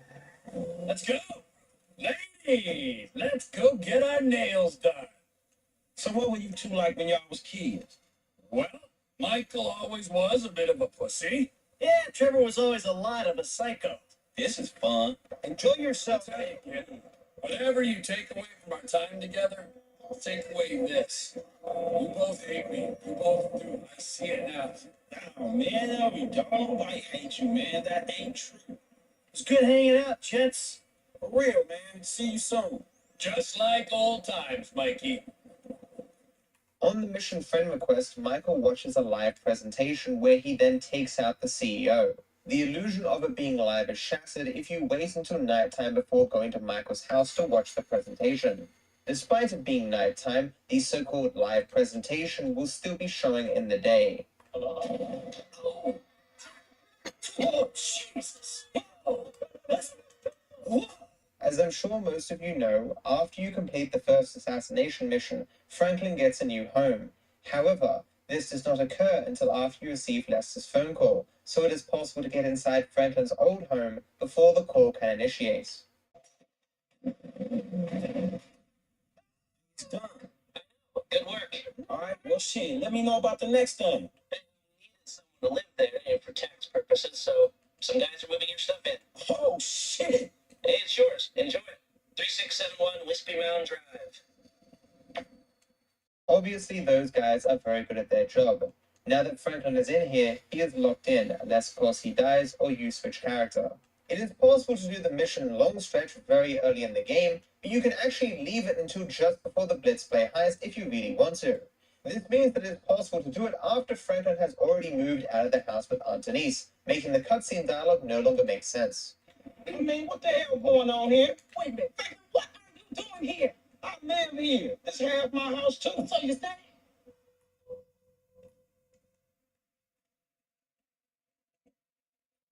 Even after Franklin moves out of Aunt Denise's house, if you sneak around it, he will occasionally text you asking you why you're doing so.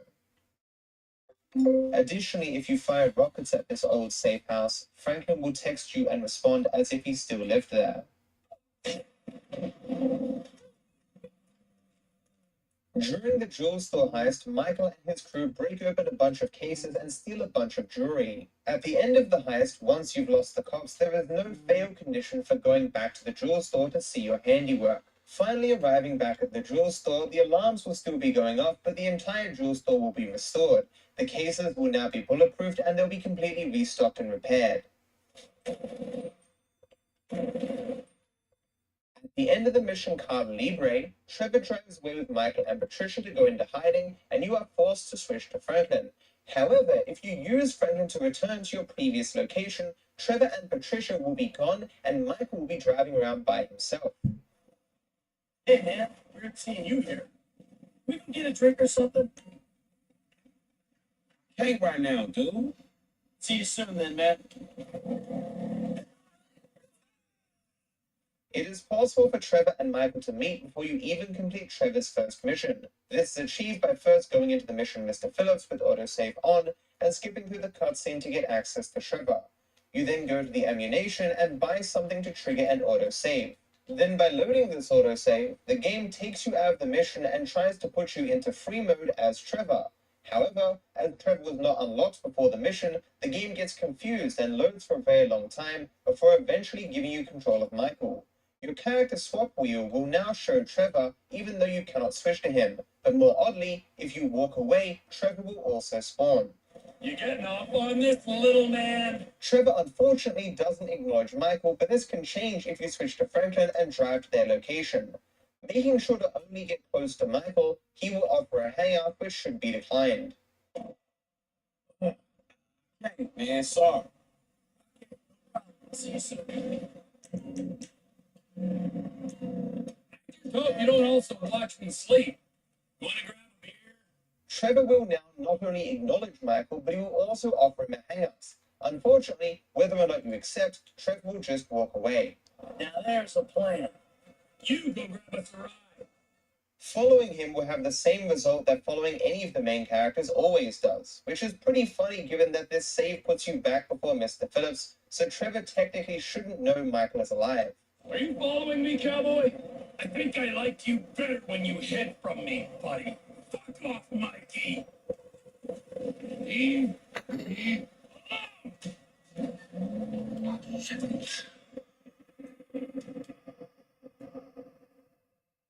The sub prep mission for the Merryweather heist ends with you dropping off the sub and then Floyd takes a car and drives away. However, after dropping off the sub, if you run a particular distance and then run back after the mission ends, you will see that the sub has disappeared and Floyd has been replaced by a generic NPC. In older versions of the game, Michael's house was fully accessible to Franklin if you went there before they met. Rockstar has long since fixed this, but if you still go to his house during this period, you can occasionally find Tracy outside. She and Franklin will speak as if they know each other, despite that not being so at this point in the story. Why do you want to hang out with my dad? Hey, Tracy. Hey there, Tracy. Oh, hey, Tracy. Hey, Tracy. Hey, Tracy. It's me, Frank. During prologue, Michael, Brad, and Trevor flee in a vehicle that creates tire marks in the snow. Later in the game, during Bury the Hatchet, when Michael goes back 9 years after the events of prologue, these same marks can still be found.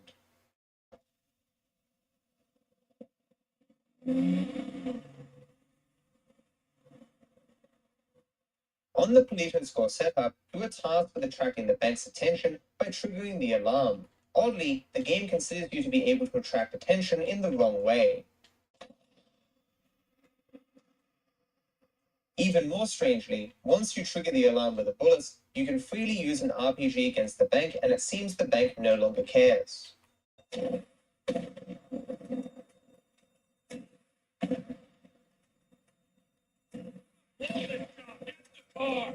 If you have seen any speedruns of GTA 5, you'd know that running in any direction during the final prologue shootout will cause the shootout to end and the cutscene to play. One possible reason Rockstar did this is if you actually die during the shootout, Michael will stand up, which kind of gives away that he's still alive.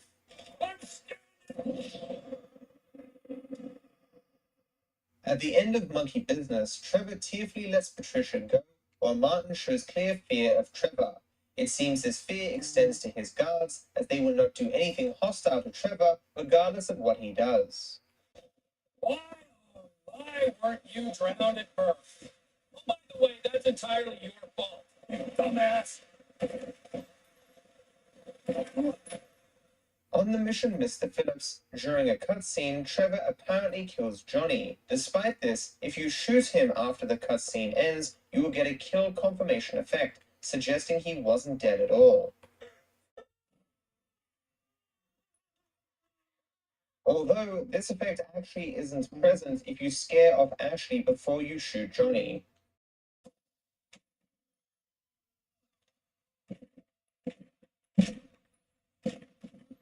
On the mission I Fought the Law, Trevor, Michael, and Franklin steal some cars for Devin Weston. Once they acquire the cars, they call Molly to tell her of their success using the number 346-555-0174. Speak. Ah, the lady from before. Devin's assistant. Bring them to Hayes Auto on Little Bighorn in South Los Santos. Mr. Weston and I will meet you there. After the mission, if you call this same number again, it doesn't connect through to Molly, instead it connects through to Cletus. This is Cletus. I got both hands on a gun right now, so leave a message. On the mission marriage counseling, Michael chases after a tennis coach and finds him hiding in Madrazo's home. It turns out that the tennis coach doesn't actually drive to this house. He is scripted to drive somewhere else, but when Michael loses him during normal gameplay, he is teleported to that location. Therefore, if we take a strange route up the hill, we never lose the coach, so we can find him chilling in a random driveway, a street away from where he is meant to be hiding according to the plot.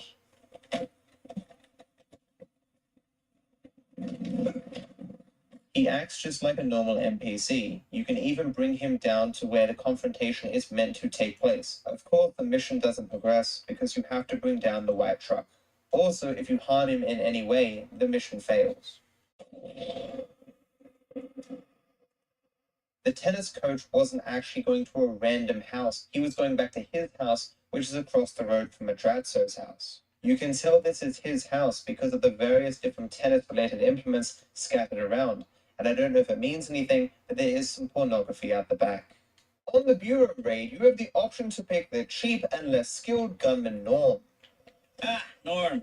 Came across as a bit of an idiot, but could be useful. Unfortunately, he dies during the raid and cannot be revived.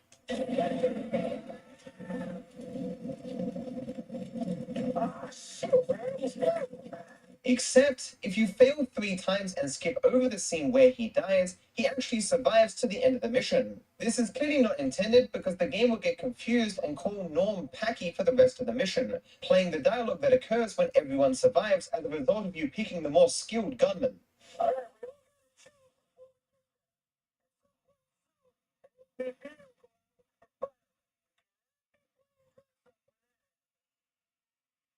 Need to get to the ride towards this fire truck as soon as possible. We made it, didn't we? Whole crew's intact. Michael DeSanta, Franklin Clinton, Gustavo Moda, and Patrick McCreary. When people are talking about the time guys went into the bureau and wiped their files, man, those will be the names, the rumors. This one will go down in the ages. When you are fleeing at the end of the jewel store heist and entering into the tunnel, it is traditionally daytime, but after you leave the tunnel, it is afternoon.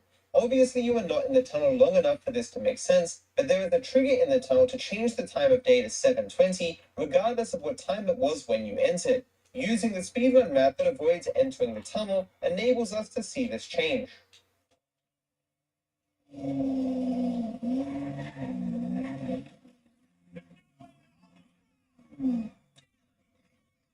The mission derail does not remove characters from the area when the cutscene starts. This means that you can place characters within the scene that shouldn't be there. What's wrong with my life?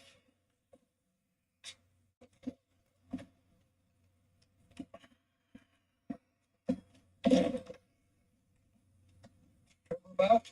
Tell Trevor the monthly train is coming through. One monthly train. The monthly train. Where have you two been? Getting some fresh air. An oversight by Rockstar causes a story inconsistency on the obvious Big Score heist. The license plate of the Oracle you drive is 81TDS937, which is actually the same license plate of Dave Norton's Oracle, as can be seen on the mission Three's Company. Dave has no known association with the Big Score heist, and even if he did, having his official car used wouldn't make much sense. Davey, you expense this ride to the taxpayer? During the mission complications, Franklin breaks into Michael's home and finds Jimmy and Tracy on the upper floor. Oddly, the phone that Tracy is using to speak to her friend is actually Trevor's phone from later in the game.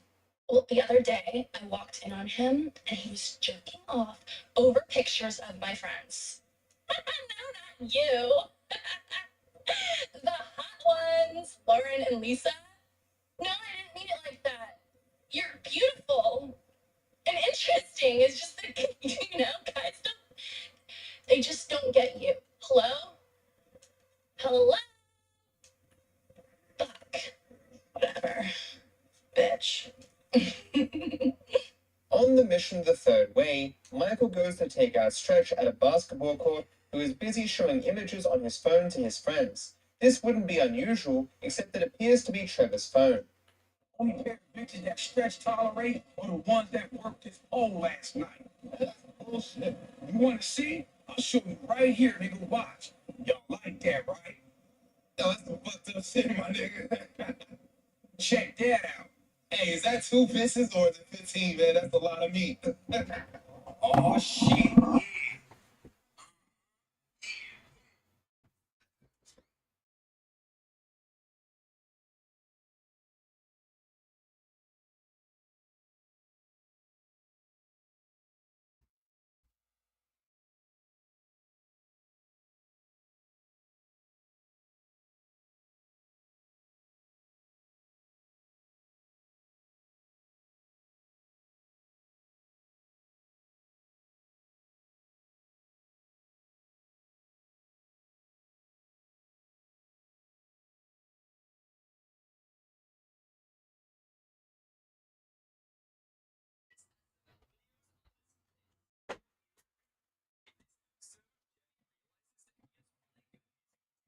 And decides to become what makes this video so controversial? Well, I'll just let the video speak for itself. What is that? What's up? What's up, Daddy? I'm a gangster now. This video was filmed back in March 13th of 2017. At this time, there was a big divide between the old SML fans that hated Jeffy and the new fans that only started watching SML because of the explosive popularity of Jeffy. It really seemed like any video that Logan slapped Jeffy onto would get tens of millions of views at the time. Jeffy's introduction at the beginning of 2016 was... Let's lock in, people. Hello?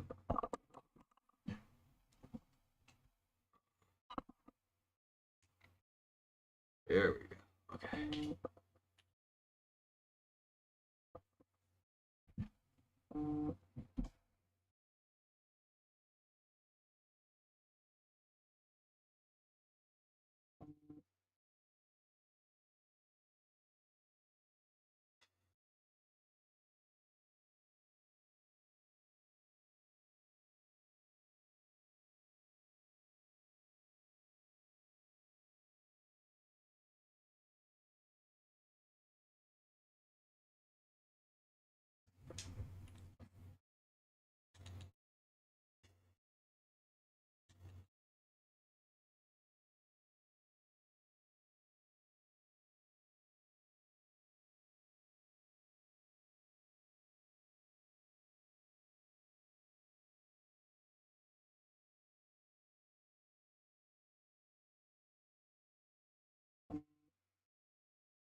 Oh my gosh. That was the best play ever.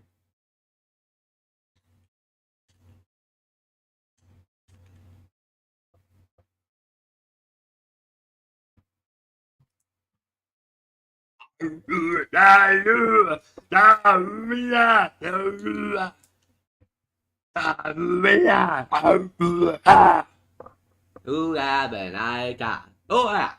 Ha. Oh, heaven, ah, ah. Oh, yeah.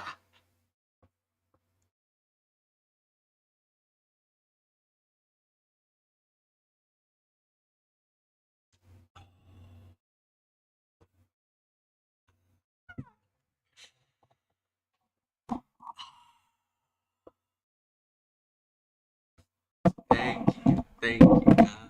Thank you, Jack. Thank you. Oh,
I stink, and I'm proud to stink. I'm a very stinky person, but I'm proud to stink. That's what about it is. That's the thing about it. I'm proud. I'm stinky and I'm proud.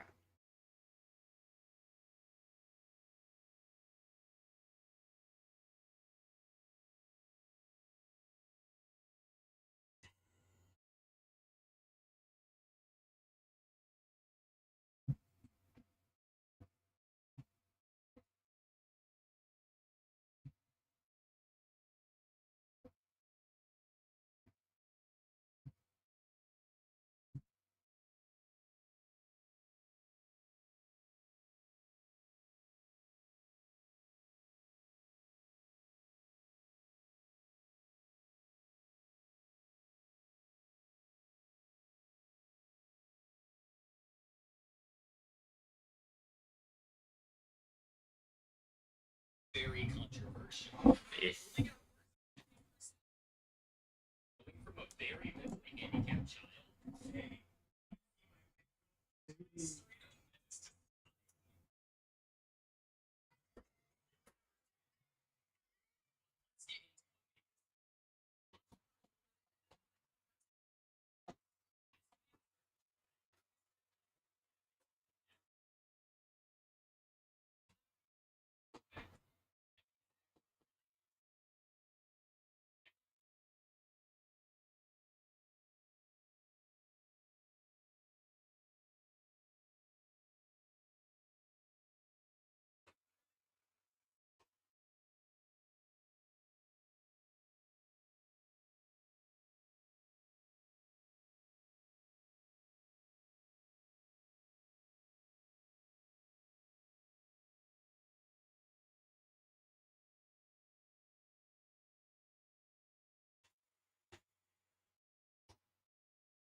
Burgers with cheese.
call me Rick. No. Alright, lit.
Boy.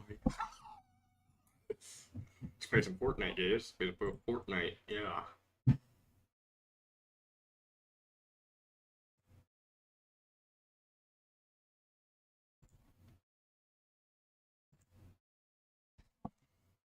My name is El Jacobo, as known as Sleepy King 2, but now I'm playing Fortnite on my unbanned account. It feels very good to play. I love Fortnite every day. I play it just for the gay.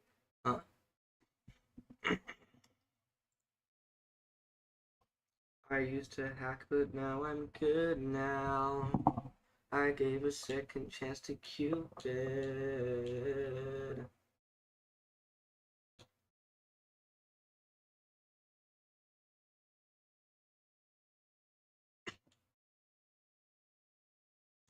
I might have to get that.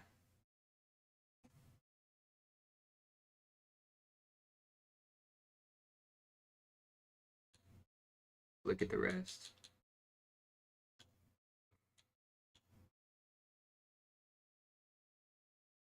The next season looks like it's gonna be like alien or superhero themed. And that's very cool. Like it.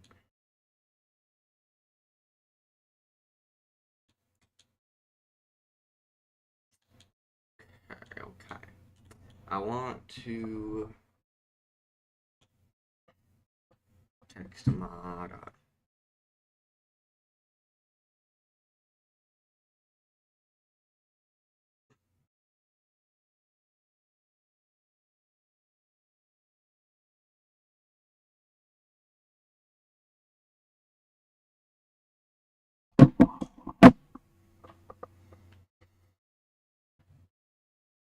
Do I have Mahomes? I feel like I don't. I feel like I have it on my other account. Not this one, yeah. Wow, I wish you could merge accounts. Oh my gosh. I wish you could merge accounts. Oh my goodness, I wish, I pray and wish that you could. Should I get this? I know what you like, yeah. Don't get up a fight, no, no, no, no. I know what you like, yeah. Better catch a flight, no, no, yeah, yeah. I really like this song, man. Don't you? I should have been so. I mean, Millie, I did it legitly. I still got some bibbers in my. I'm hot. Country, I don't. Oh my god, I did it legitly. Country, I mean, Millie, I did it legitly. It's kind of a cool emote, though. It's kind of cool. Nah, I only like emotes with vocals. I mean, I like a lot of emotes that don't have vocals. I guess I just don't like this emote. I guess I don't like it. I got what you like, yeah.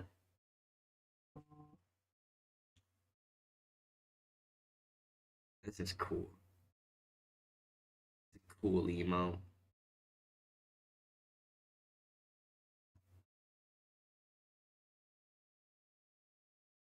You know what? I'm happy with the emote I got. I want to save my V-Bucks for next season. Very happy with the emote I just got. I want to I want to put my favorites. I want to redo my favorite emotes. I just want to go over them, you know. So I definitely want to favorite this. Also, you know I only care about the emotes, right? We don't do those emoticons in here.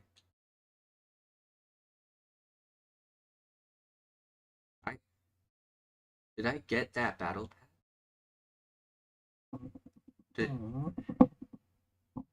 Yo. You called me last night. Nah, Logan called you. Nigga, you delete that fucking photo before I send your fucking cheeks to the group chat, nigga. Oh, okay. I'll delete him.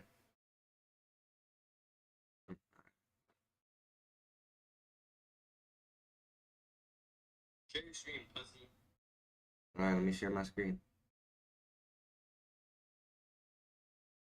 Yo, my phone won't let me.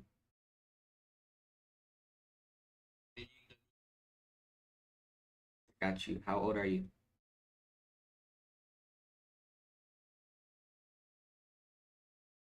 Yo. How old are you? Got you.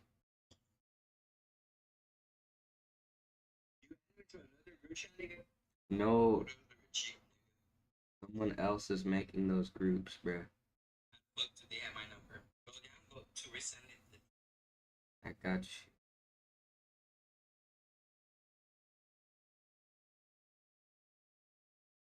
Alright, they're done. Hey, show them out.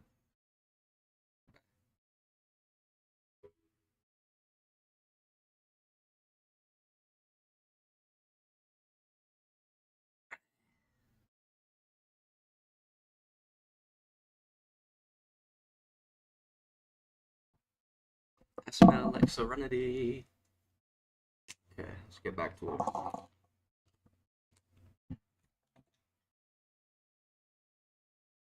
So I'm picking my favorite emotes.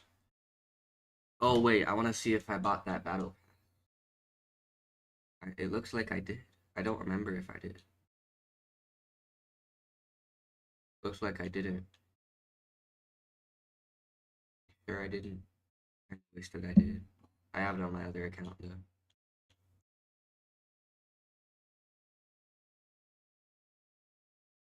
Wait, what? Oh, okay, now I get it. Okay. Okay. These are chapter. These are OG.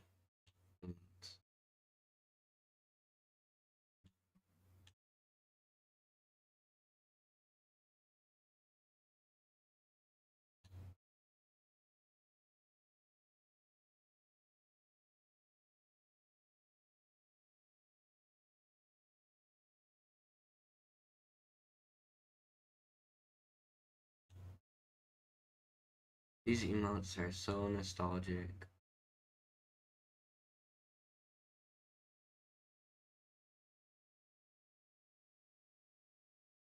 I'm sad I missed so much.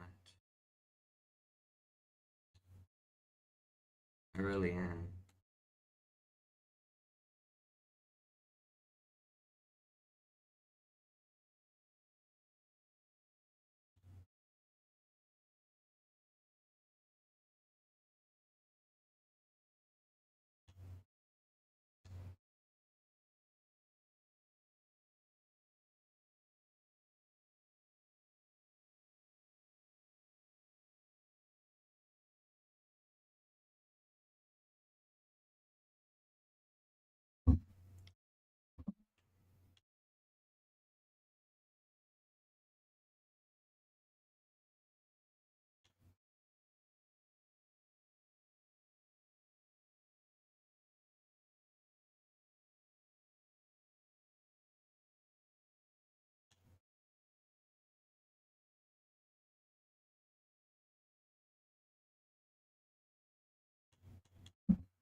No.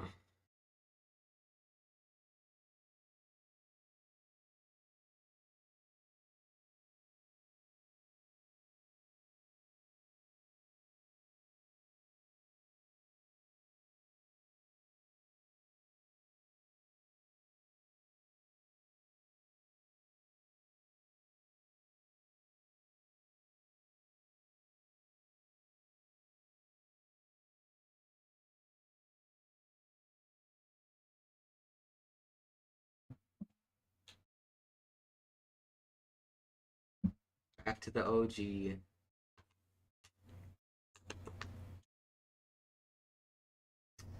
I don't want to lose my crown. I don't want to do it.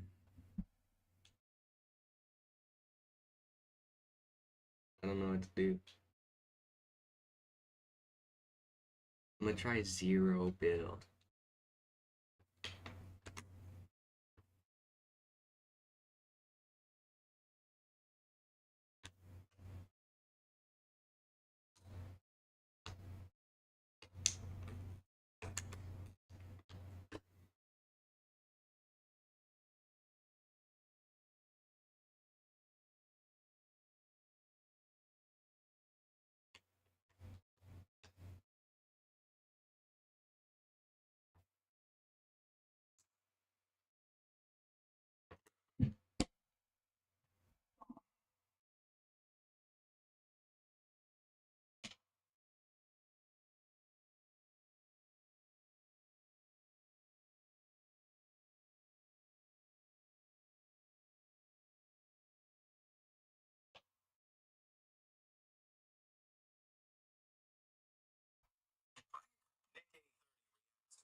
Prison.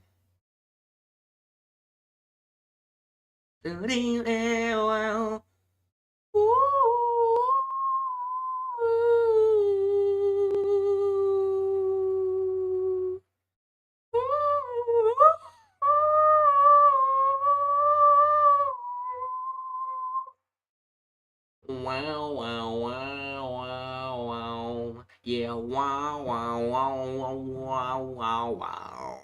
Wow, wow, wow, wow, wow, wow, wow, wow, wow, wow, wow. Wait, in this bat, the prison has been destroyed a little bit. It's been destroyed. Like, a bit of it. A bit of the prison. Like, one of the pillars is gone. Wow, wow, that's cool. Because I landed there just a few matches ago, right? So was it a different pillar? Wait, I might be hallucinating. I don't know.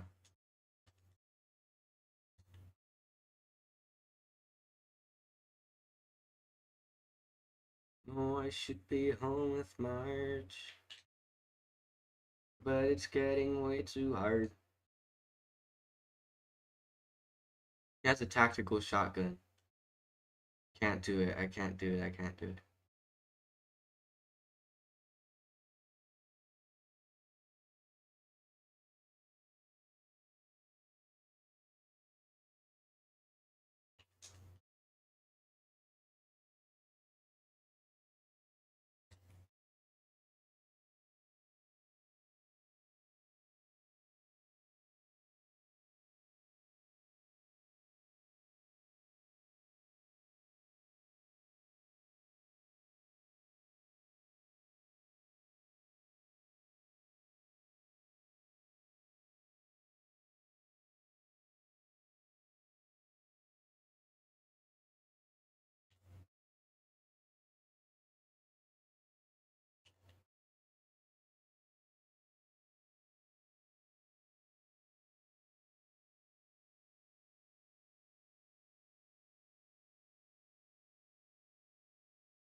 Oh, I can't build. I forgot. But I can place traps, which is cool.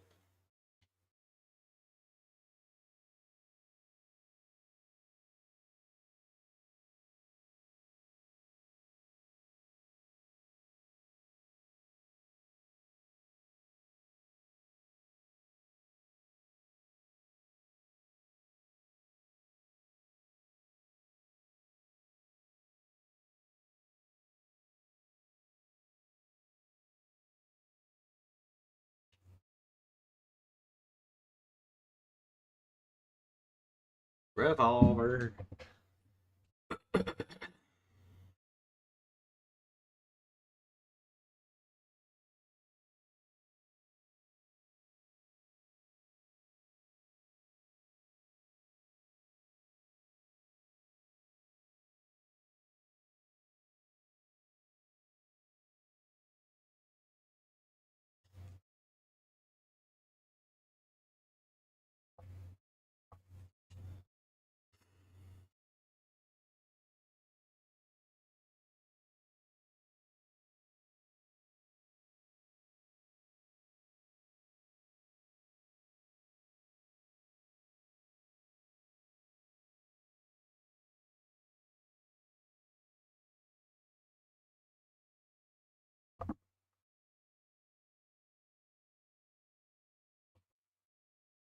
Good morning, USA. Now I'm just so bad I'm hurried.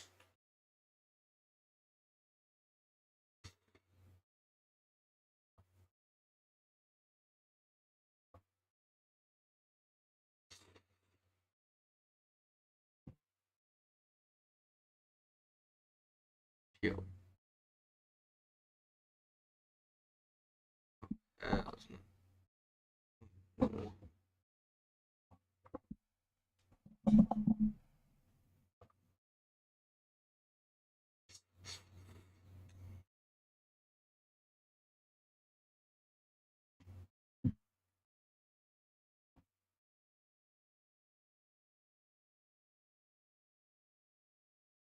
I look deep down in my heart.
Oh my gosh.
Oh.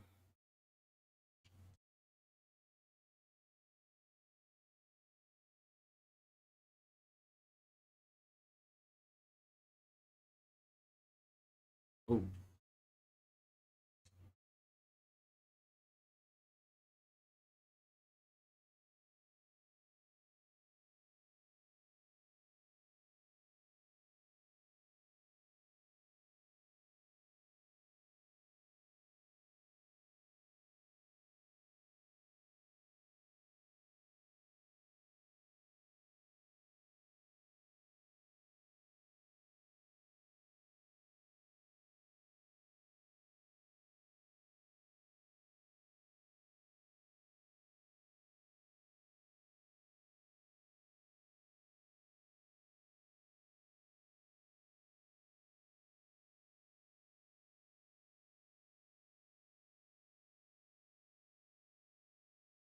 Delta Towers.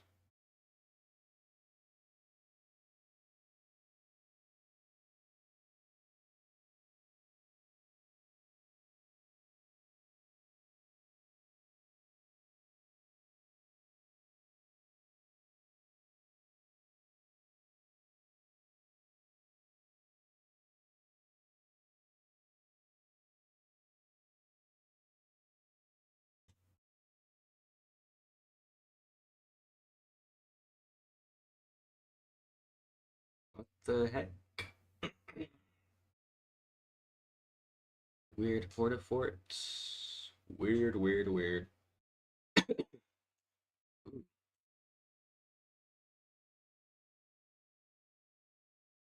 Okay.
Okay, dude.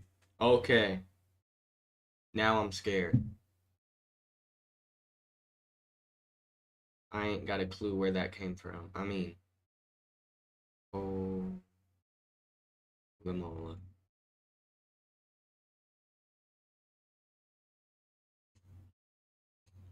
He's using the double pump.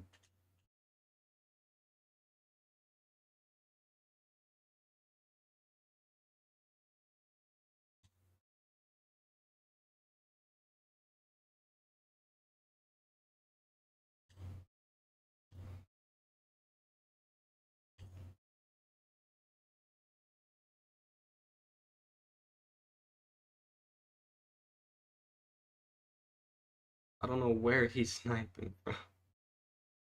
I have no clue where he's sniping from.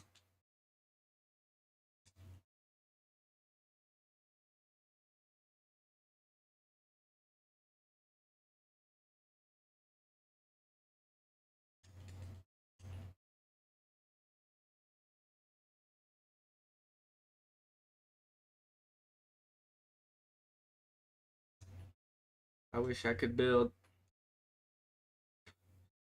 I miss being able to build.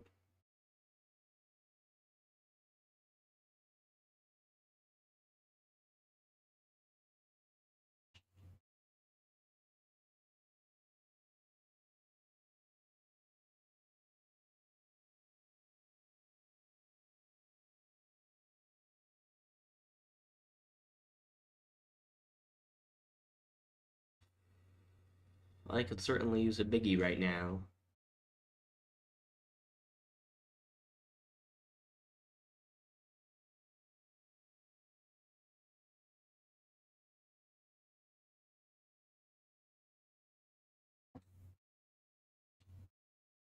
Did not mean to place that.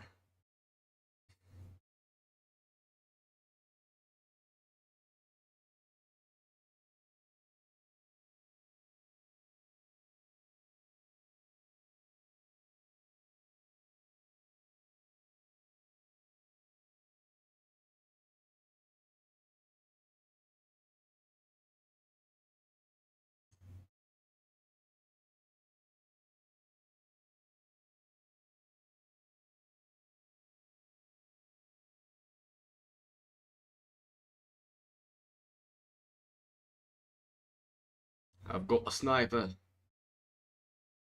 And I'm not right there, is it?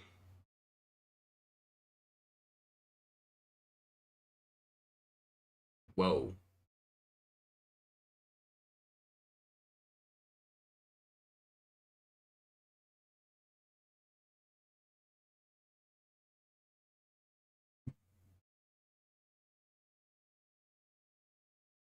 That tree is gone.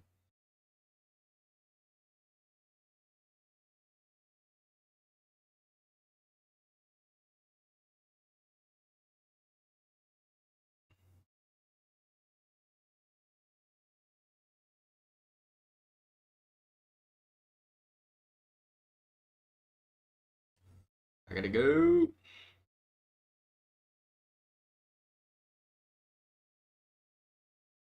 I go. Tilted Towers final zone question mark? Oh, wouldn't that be cool? Oh, wouldn't that be cool? Okay, okay.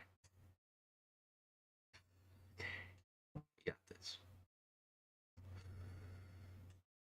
Yes. We don't win, it's okay. We do win. I'd be very happy. Okay.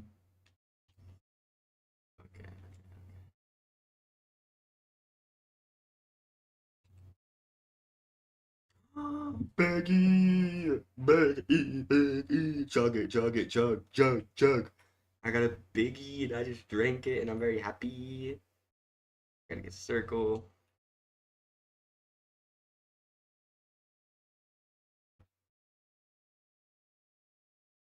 It's just meteors flying, bro. No, like right in front of me. What are the chances somebody gets hit with one of these? I mean, goodness. I hear shots being fired. I heard them. Good morning, USA.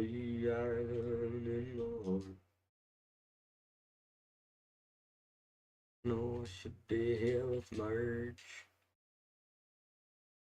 Remember this gas station just in case you need to get minis. Stay near it. We got this.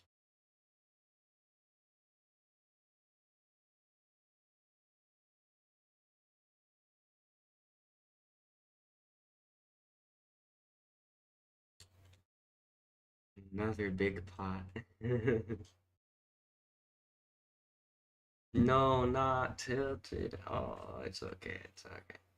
I gotta get to final zone. I'm gonna get there.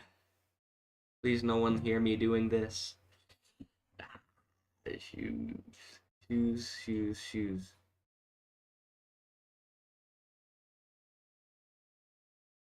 Someone just rifted.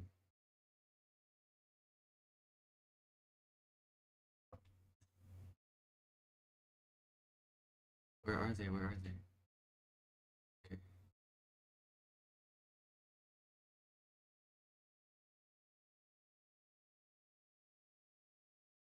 I have a feeling a fight's about to happen. Look at all the meteors. Oh my gosh.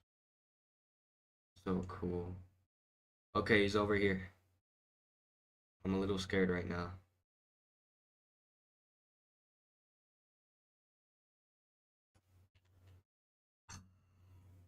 Oh my god.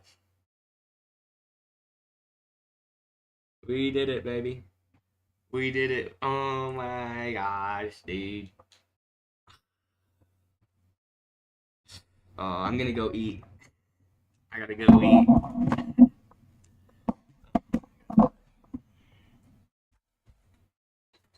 Hello.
The dawn in my heart.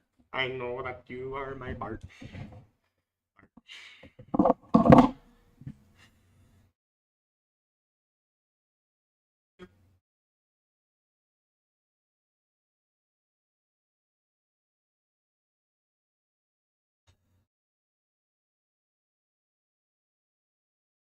Move like that, put a fucking baby in you.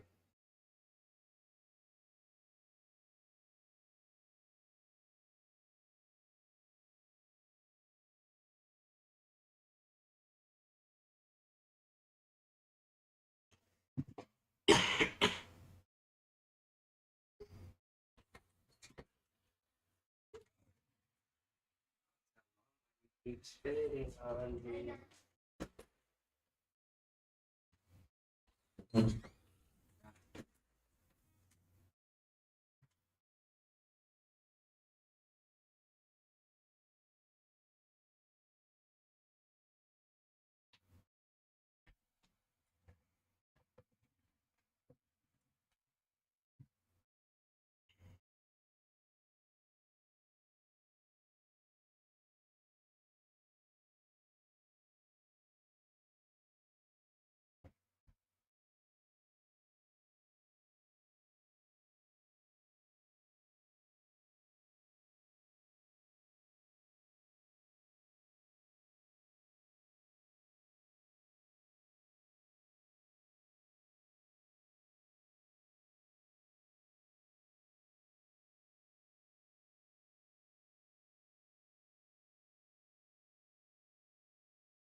What? Look at my spot in that.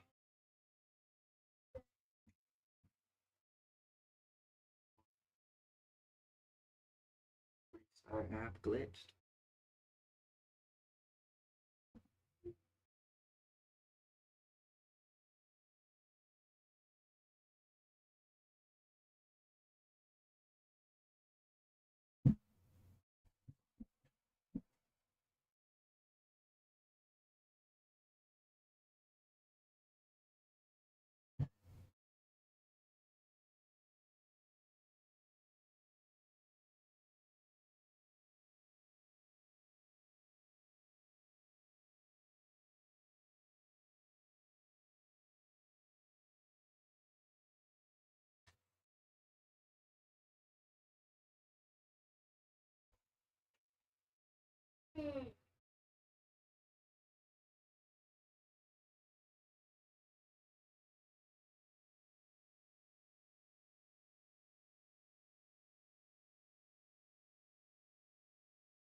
Well, then.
Being disrespected.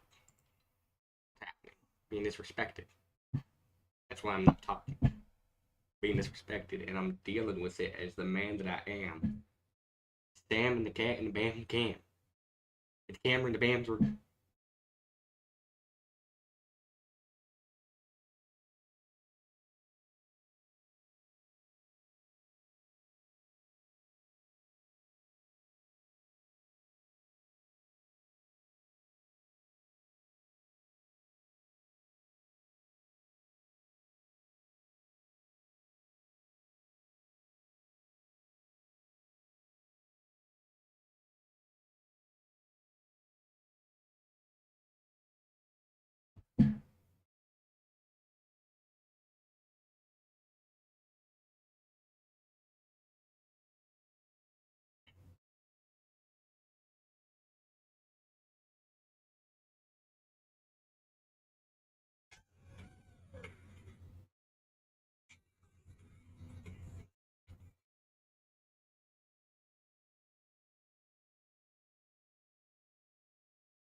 Hello?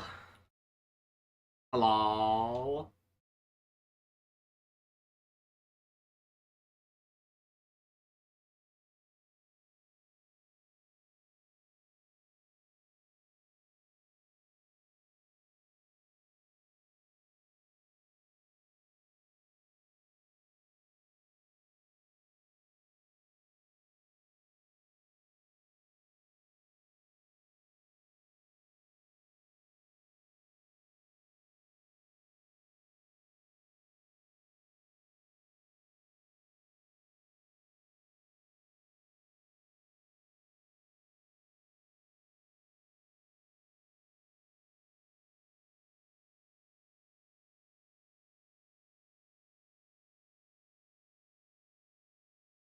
Wait, wait, wait a minute.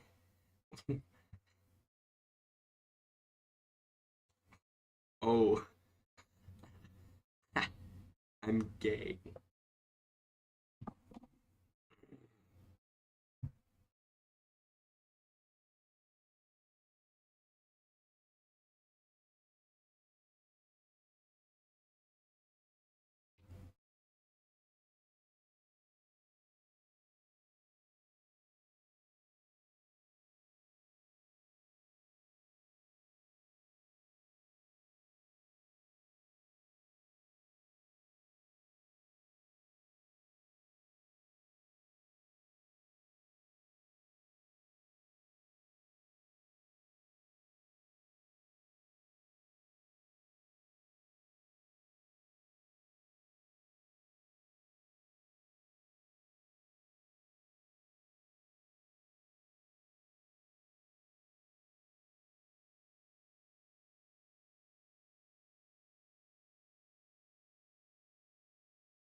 I'm a fucking nigger, and I'm being my meat. I'm gonna be on my meat every day.